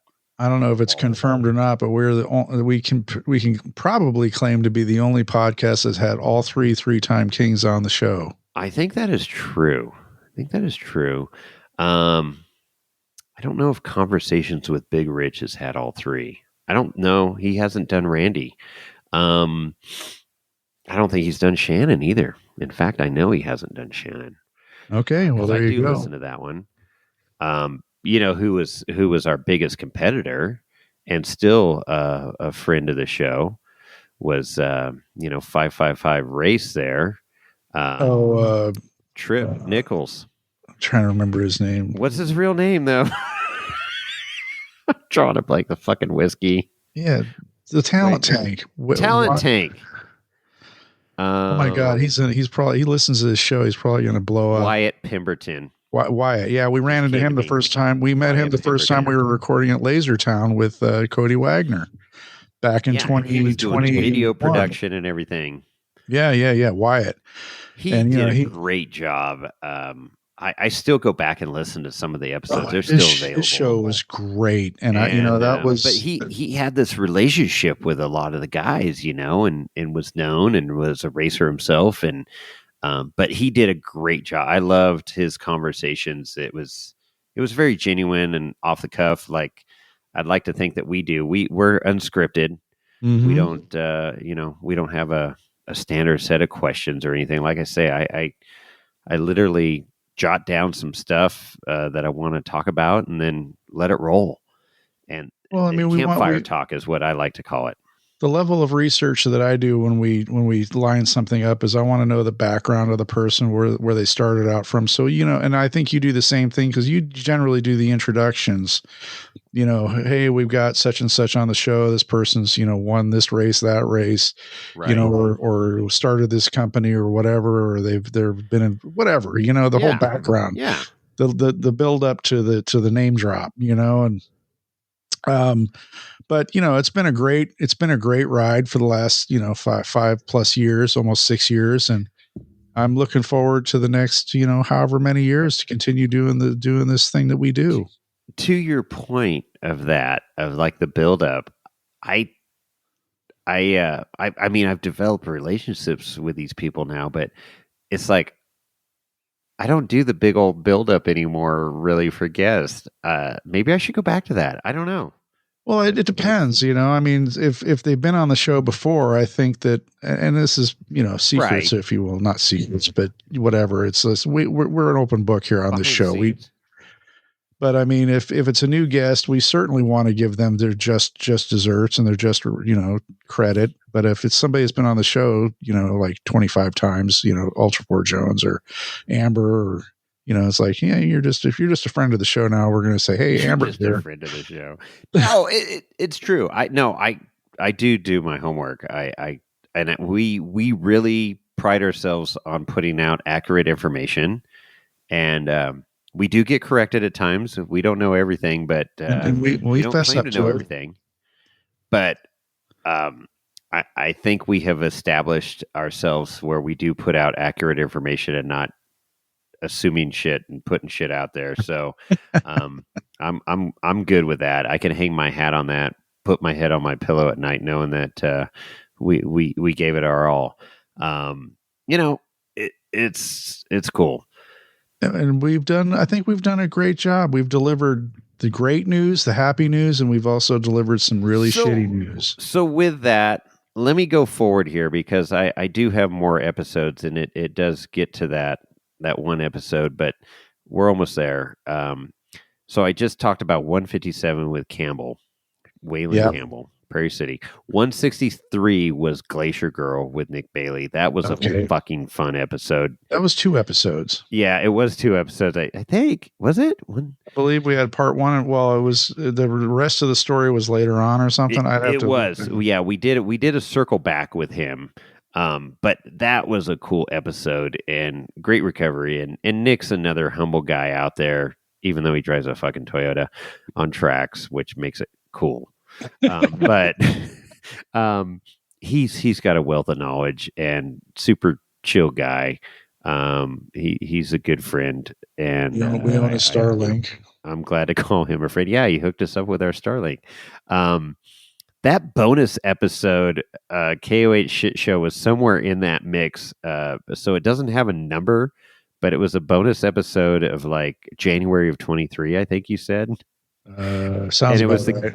We released it. We recorded this thing with Jimmy, Tyler, Mike, Lee, and then the Trail Chasers podcast that's no more. That's right. We've outlasted a lot of these podcasts, Chris. I don't know if they were smarter than us, probably, and just got the fuck out and said this is a waste of time.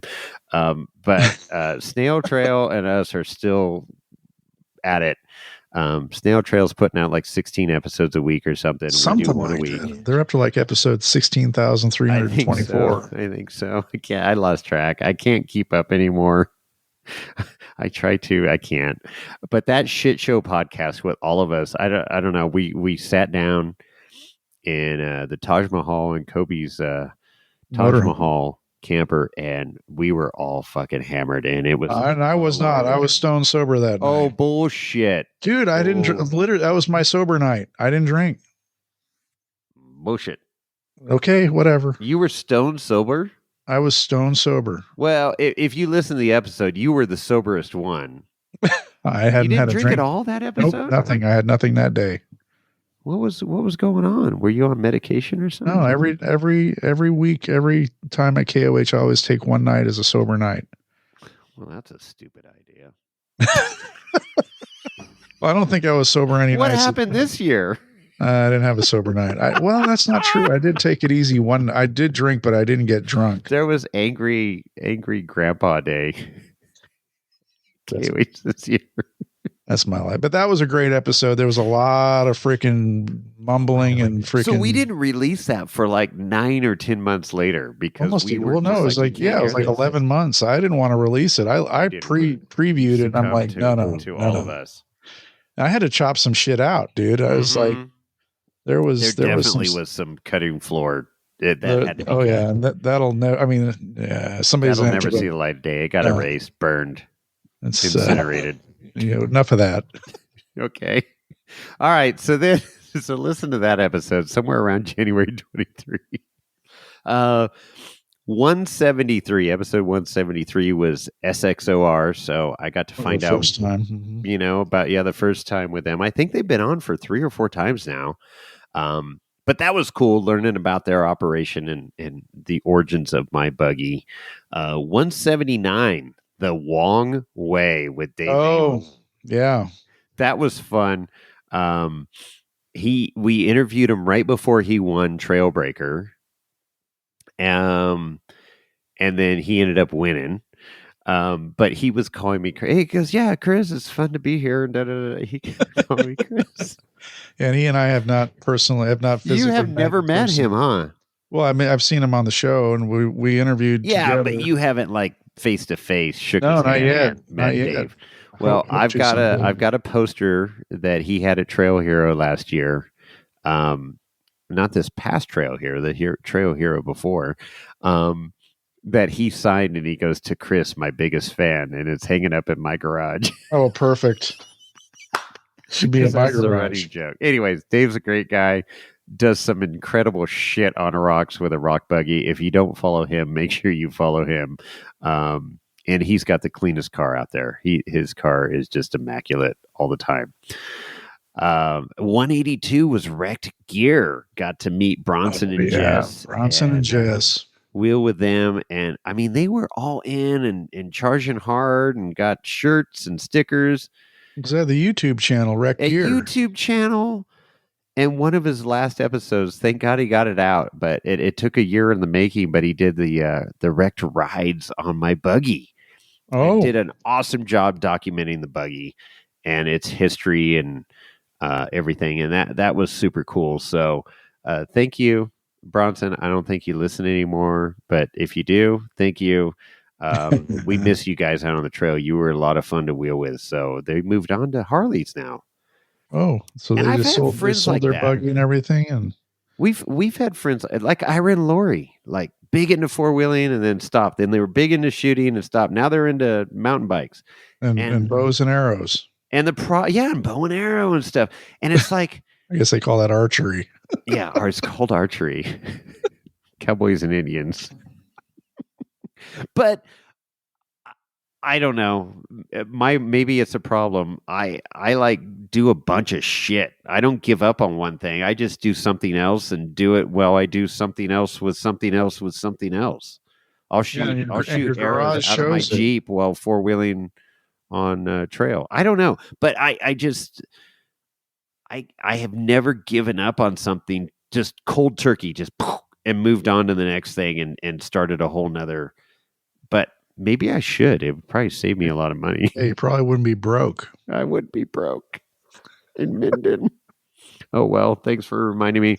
Episode 196, Miles Hasselquist. Oh, what a great episode that was. A fun. He's just a cool dude with a great story. And he does. He's got a great to be voice. The AAA roadside guy. Gets a call. Hey, would you like to announce, or however that happened? And he started announcing, and then, hey, you want to announce the next race? Okay. You want to announce the next race? Okay. And then he became part of Ultra 4. The voice of Ultra 4 with the wrench mic. In the pits. But just, dude, he likes to party like the rest of us, and he's super genuine, and that's a great episode. 196. You need to go check that out if you haven't. Oh yeah, recorded in the Lance camper at King of the Hammers. Yeah. And that was another great week. I mean, every year at KOH we do some cool shit, but so we did Miles, and then episode 200 was Ian Johnson. That's right. And so we were going back and forth, and he goes, "Yeah, hell yeah, I'll sit down with you guys and chat it up." And Miles was an easy interview. Ian was an easy interview. I'm like, fuck, this podcasting thing's a piece of cake, man. You get people like that. But yeah, that was fun. And again, Ian, shout out. I know he listens to the podcast, but just another genuine guy that, got to do some cool shit, and he loves to talk about it, and he loves to share his knowledge. And I got to go up there with James and Rhonda and hang out at Big Tire Garage, and he took us out for wheeling, and I'm just like, this is Whiskey tasting. yeah. We went whiskey tasting at that oh god. Well, we went Chat whiskey. Chat Whiskey, his favorite place, but then Leaper's Fork. Oh, That Leapers, place is yeah. like bougie in Tennessee, and it was fucking badass. But again, never would have, if I called up Ian Johnson, go, hey, you want to go wheeling and whiskey tasting? Well, maybe he would have said yes, but knowing him now, but just cool opportunities, right? And I'm for super sure. grateful for that. I don't take any of this for granted, and it's cool to look back on these episodes and go, fuck, man. Well, I'm sad that I didn't get to hook up with Ian this last year at KOH. He showed up in camp like 2 days after I left, and Saturday night. I texted him like, "What's up, bro?" Dude, we were going back and forth all week. He literally, I mean, like had a lunch break and that was it. Like he was on a lot. Yeah, he was. And I still haven't watched the entire live feed. I've watched bits and pieces of it, but I haven't seen the entire live feed yet. But we were texting and I'm like, hey, let me know when you take a break, and we'd catch him in the media tent or whatever in years past. And and then he knew we had a bunch of whiskey at our camp, so he'd come up and have a little bit of whiskey and go back down. But yeah, it was like all week we were just missing each other, like ships in the night. And then Saturday, I'm like, I hunkered down in my camper in the morning because it was cold. I had the heater going. We were watching the live feed in there and drinking and having a good time. And people were texting and people were coming in and out of the trailer and all that stuff. Okay, cool. And then I get this random text like, hey, you at camp? And I'm like, yeah. He goes, okay, I'm coming up. And I go, okay, well, I got to go down there I had to go drop something off. I don't remember what, but I said, hey, I'm headed down.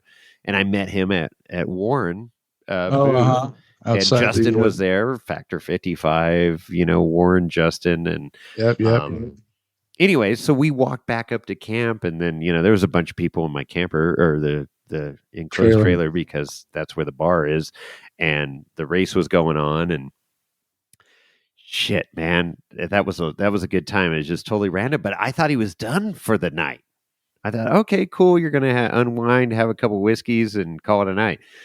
Oh, he unwound, had a couple whiskeys, like, okay, I got to go back on stage. I go, oh shit. So oh boy, he had to back down there.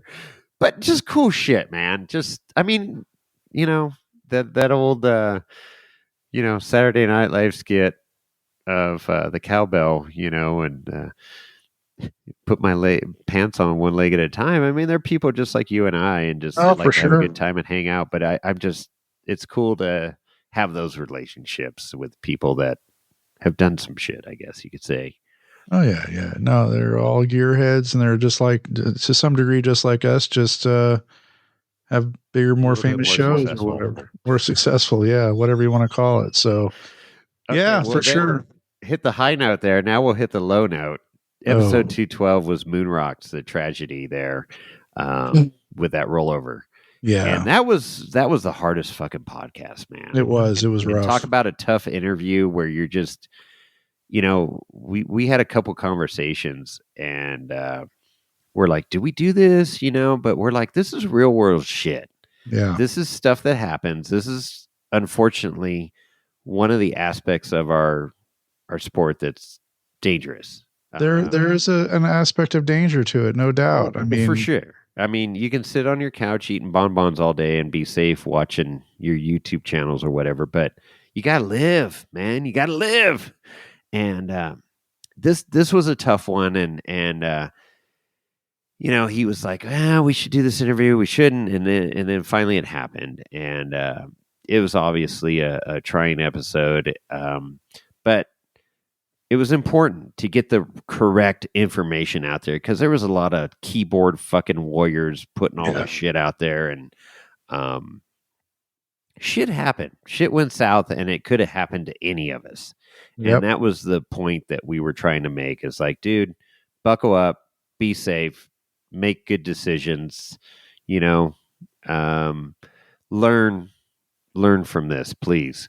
Yeah. And it was sad, but I thought it was necessary. We aired it, and I hate to say it was a good episode, but it was a good episode, right? It was a sad outcome, but it needed to be put out there. And Well, you got to report the good and the bad. We the can't good all and be the bad, and the good, the bad, and the ugly.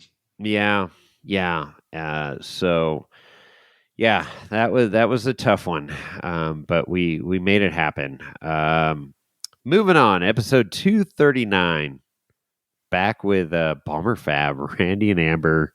That was in December of 23. So here we are again before KOH 2024.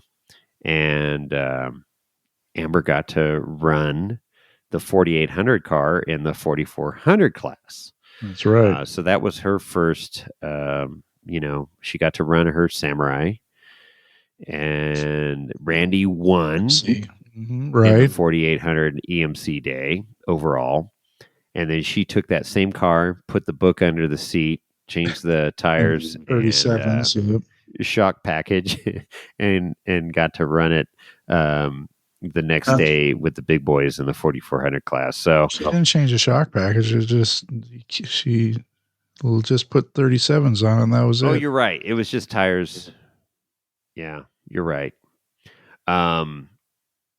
But yeah, good shit. 243, the Sully Bun fundraiser at Prairie City. Another downer episode. Well, it was okay.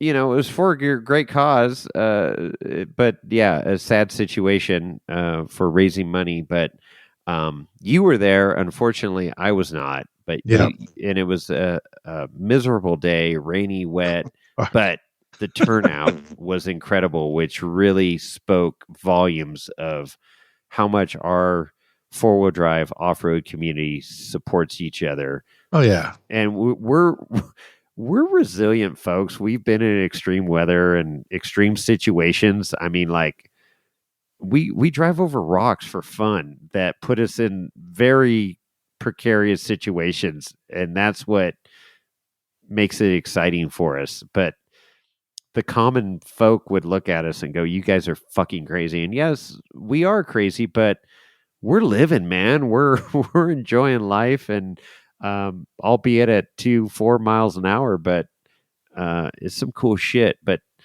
to see the community rally around a local, Sue Lee Bunn, that she was on Truck Night of America, so she had some, credibility, if you will, in the community. But beyond that, I mean, they already had a name in the community of helping everybody out. Well, they're entrepreneurs, and, the whole thing, Yeah, and the Bun Trail Welder, and it's just, but it was just, that was a true like feel good moment of the community rallying around Sue and getting some funds, badly needed funds that she needed. And Scarlett, JKU, Aussies, she freaking pulled it together there. Oh, she did, for sure. And Renee helped, and Renee, there was a lot of people behind this. Tyler, donated his trailer, and Tyler did. He donated. I think he paid for insurance or something out there. I mean, the weather was so poor.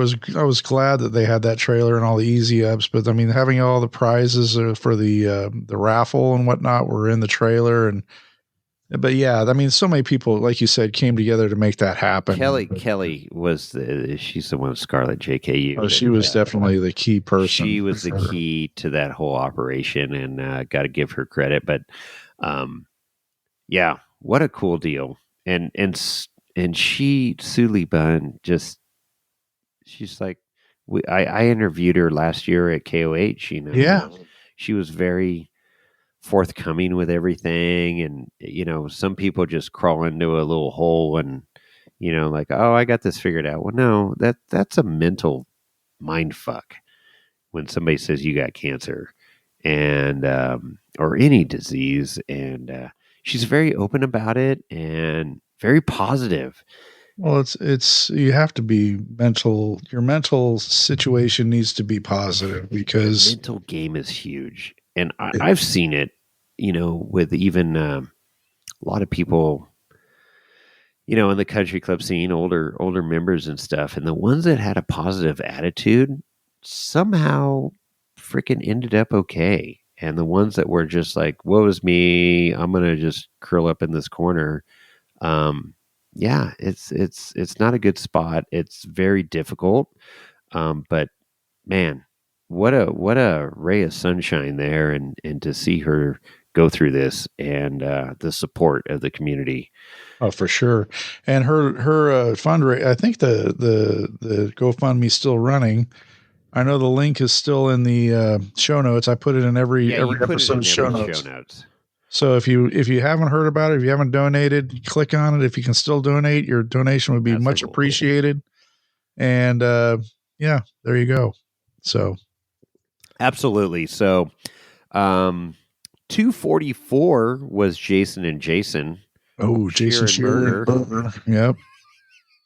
That was a cool episode. We were all remote, but they CrossFit were, Sally. yeah, CrossFit Sally. But that was a good episode. Jason Shear put out some good info about his car and stuff, and Burger, he's just a fucking rock, and talking about his role in the whole deal, and cool people, cool stuff. Yep. 3-time kings there. Super cool. Okay. 248. Team 518. KOH 2024. Another sad story. Rollover. Kevin Jones. Jesus take the wheel. Jesus take the wheel. Exactly right. But man, again, another demonstration of how the community comes together when in need. He rebuilt a car on the lake bed and off the lake bed. But I mean, how cool was it? All these people. He's like, dude, I feel bad, but I'm fucking done. I got no more finances. Credit cards maxed out. I'm not going to race. I'm done. And somebody said, well, just throw up a little, GoFundMe or whatever it was. And people started throwing them $5, $10, $20, $100, $500, whatever. There was some ridiculous donations that were overwhelming. But again, it's our community, and like, he's the everyman, family man, just trying to go out and race, and he puts everything out there on the line. And another cool instance. It was sucked, the circumstances that it came down to, but for him to roll the car and then end up on the start line a couple days later, that's phenomenal. A lot of people would have said, fuck this, throw their arms up and say, I'm going to pack my shit up and go home. I'm taking my toys out of the sandbox and leaving. And he made it happen with the community support. That's pretty fun. That's why I love this sport. I mean, again, we talk about this over and over, but this is camaraderie in the community. I mean, it's great. It's for sure. They don't want to beat you. They don't want to beat you in the pits, man. They want to beat you on the track. I know, but I mean, that's just cool.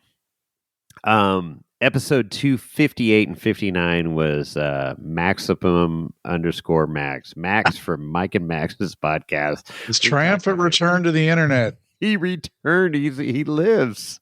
So I still did I meet? No, we haven't met him in person. Oh no, not yet. We haven't met him in person, but he does exist. I thought he was Snuffleupagus, but he does exist, and he's out there wheeling. He's got great stories, and he had that Liberty or whatever that he originally wheeled. Liberty, yeah. And then now he's got a full size. What is it? A Dodge? Well, it's a full size that he narrowed and chopped and narrowed and chopped. It's not stock, that's for sure. He cut it late. He narrowed the whole fucking. It's a cool story, and it's a cool rig. He had it pink at first, but now it's red. It looks a lot better. That's good. Like a pink submarine, but I don't know. but it's cool. So shout out to Max. I know you're listening. So thank Should have you. made that And, episode Operation Petticoat. we you're you're dating yourself. We need to get something set up here for 2025, and we need to, just for the gram, we got to get a picture together, wherever that is. Come out to the Rubicon. Up here. Yeah, up here on the Rubicon. Yeah, make it somewhere that Chris can get to. Yeah. We're not coming to you. You need to come to us. I'm not driving to Arizona. That ain't gonna happen. 265 was with the Rivians at Hollister. I'm not a huge electric fan or anything, but I'm intrigued. And that was a cool episode. I learned a lot about all electric vehicles, and it wasn't a Prius, and they're pretty fucking badass. That was a mind fuck day for me to learn what engineering went into those trucks and SUVs. And little side note, the Mint 400 just happened, and a stock Rivian. Now, of course, it has all the safety gear and stuff to race, but drivetrain, suspension package is all stock Rivian. Did 128 miles an hour on the desert floor on the Mint 400. Let that soak in. All electric, 128 miles an hour. That's fucking cool. 266, Bailey Cole and Jack, his crew chief from Australia. Oh, yeah. That was a fun episode. Yeah, it was. Those guys, again, Bailey's cool, down to earth. Jack, typical Australian, just living his life, living his best life. That was a good one. Episode 270, Texans on the Rubicon. So that's when Brett, Scott, Stan, I got to go out with them on the Rubicon, their first time. And this is the cool thing about our podcast is we bring our gear out on the trail. We bring it around campfires. We bring it into pits. Mm-hmm. It's real life situations, and those are some of our best episodes. Yeah, they are. Where we're campfire talk around a campfire at the fucking Rubicon, drinking Garrison wheat whiskey, which I still have a tiny bit left. And hoping and you got to try that too. I did. That's super good. It's so good. So good. I'm going to be sad when that bottle goes dry. It's close. It's got about 2 more pours left in it. So I got one for you and one for me. Perfect. And one for Lorenzo. Lorenzo don't get shit. Yeah, he's over there sleeping in the corner. Fuck him. Are you bored? Are we boring you? Well, he's wagging his tail. I don't know. We could send him back to South America. We could. We can send you back.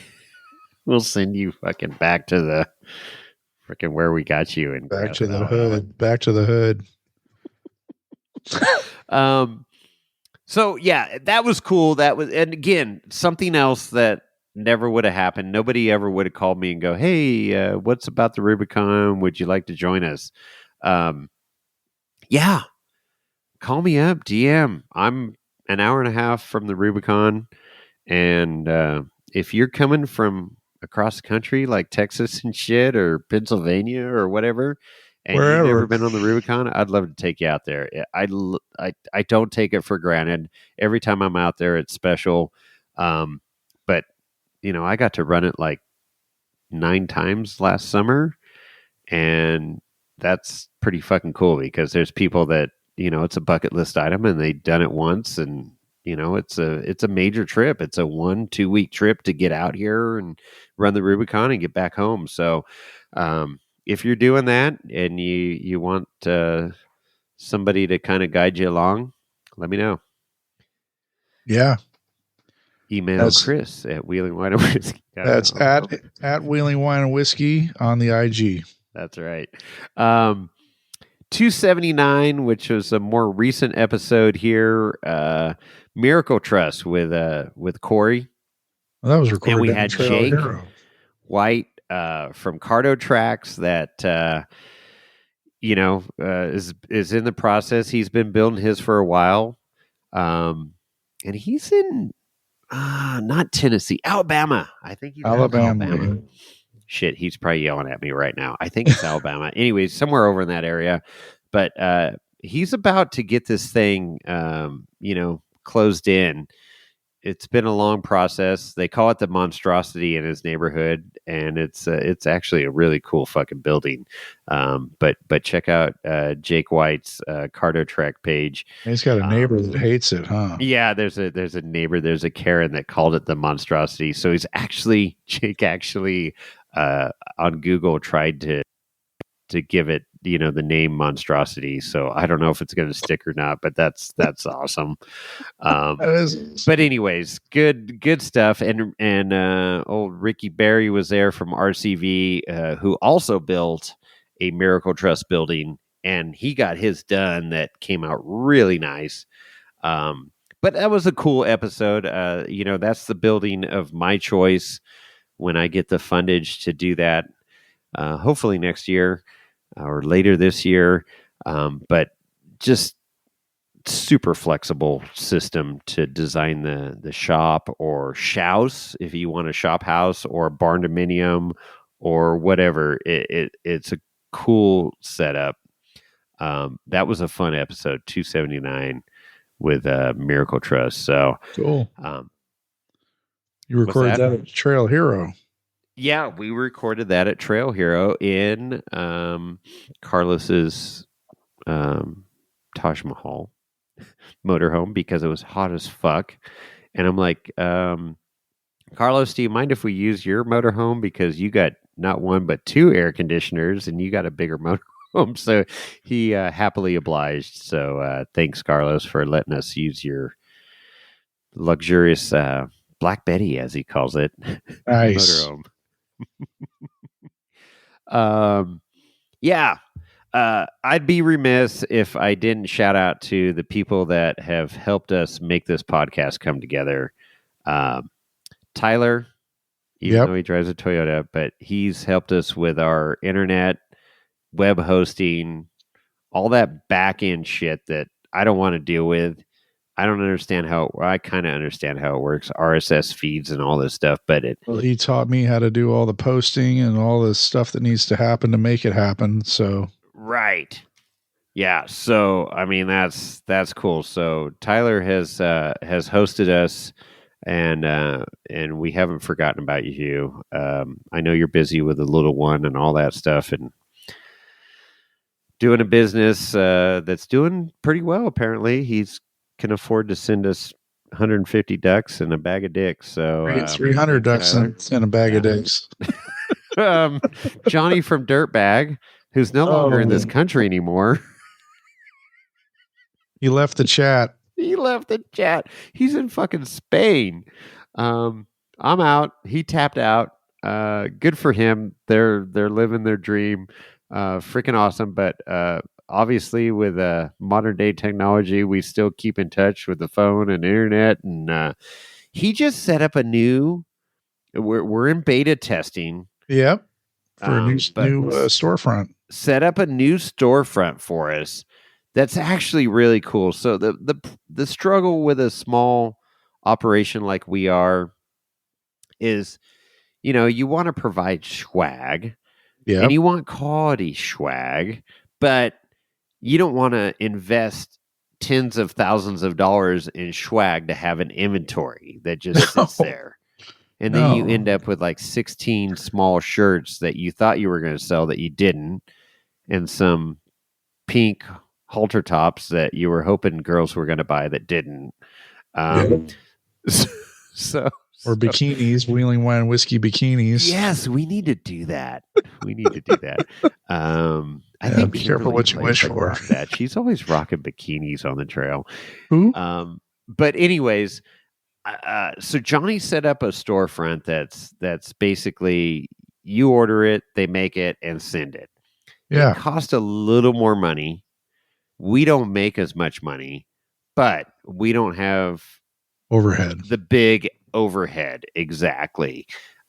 We don't have the inventory to deal with. We don't have to package it and all this stuff. So we're going to give this a shot. It's actually really cool. Stay tuned. Website's coming soon. I just ordered a shirt. Chris just ordered a shirt to give it a try, and we're gonna see what the quality's like. Yep. If the quality's good, we're gonna send it, and We'll green light it. It's gonna give you more options. I mean, you can get a fucking blanket with the Wheel and Wine and Whiskey logo if you want. You can get a coffee mug. You can get any kind of shirt, halter top, baby bib, a onesie, whatever the fuck you want. You can pretty much get it through this site, which is cool. And we don't have to carry inventory. You're ignoring me. And so, anyways, we just ordered these like yesterday, so we're gonna see what they come out like. But that's up and coming here. See how that works out. So thanks, Johnny, for setting that up. And then I can't forget Austin over at iRate that has helped us out. If you're not on iRate 4x4, go over there, sign up. It's free. And of course, you can catch our content on there. There's a chat page for us, and then there's a ton of other great information. So much, just like Pirate 4x4 was the go-to source. This is the new Pirate 4x4, and he's archived a bunch of stuff.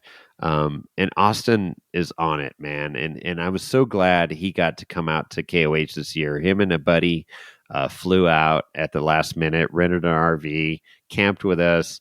It was good to see Austin, and he's got some good shit in the works. So cool. Appreciate his support to the industry as a whole and us podcast. You know, he helps out Snail Trail and us, and I think there's another. Is there another podcast on there?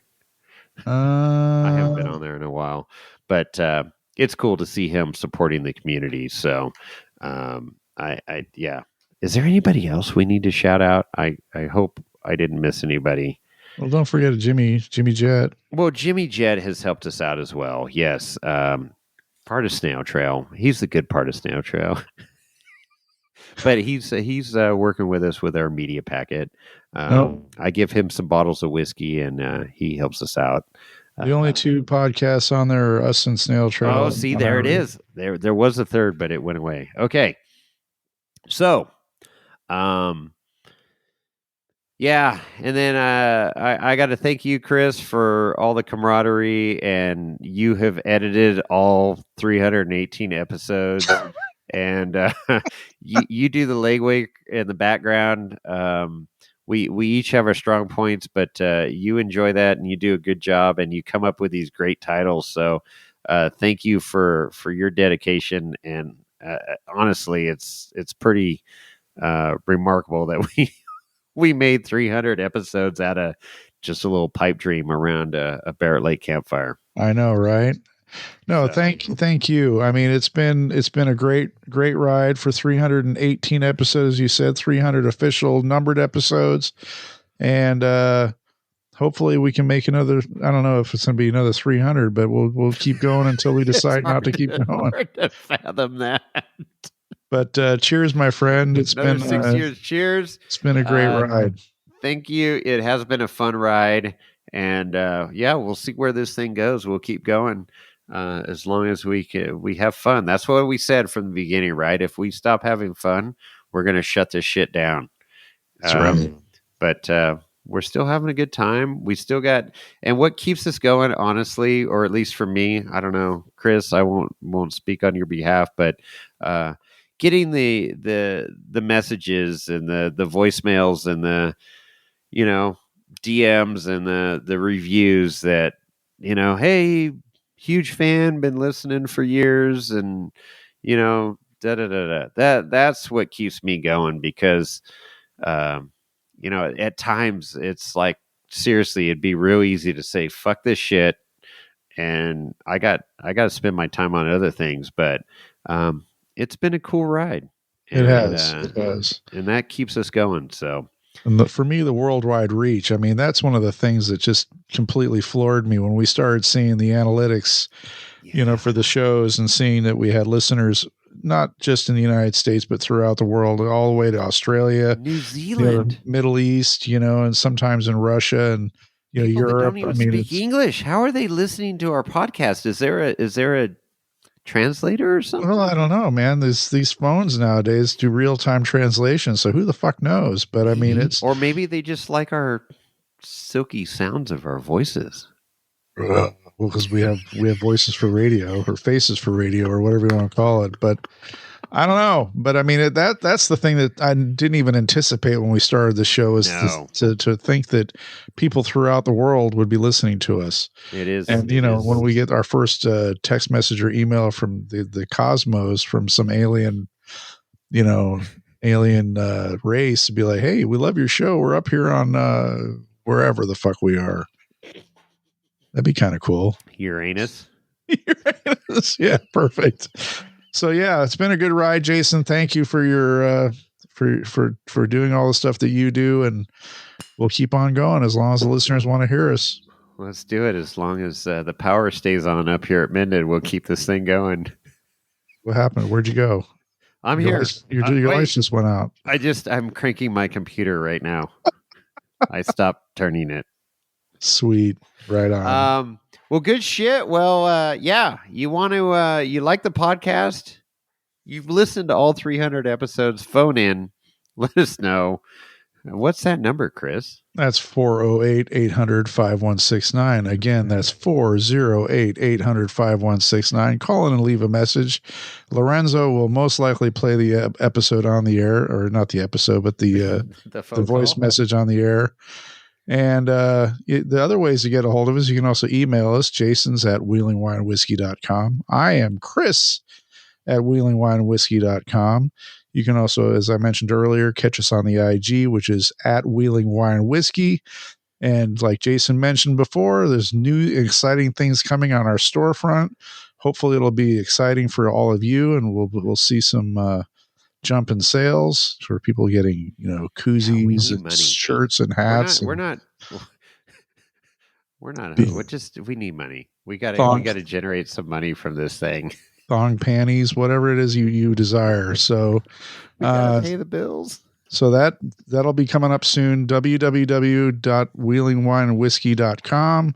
Exactly. And what else? What did I forget? Did I forget something? Oh, we mentioned irate4x4.com. Support them like they support us.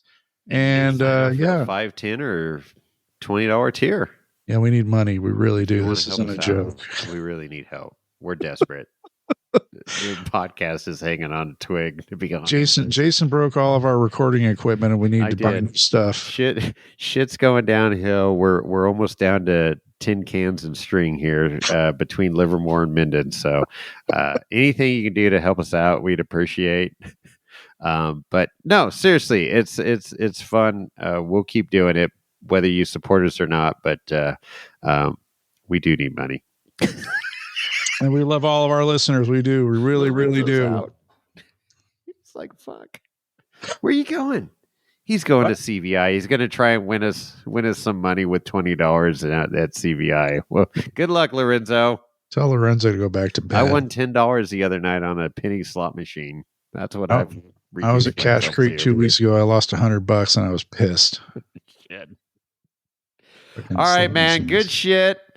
Episode 300. In the can. Thanks for listening. Appreciate it. And appreciate you, Chris. And we'll keep going. Yeehaw. And with that, we're out.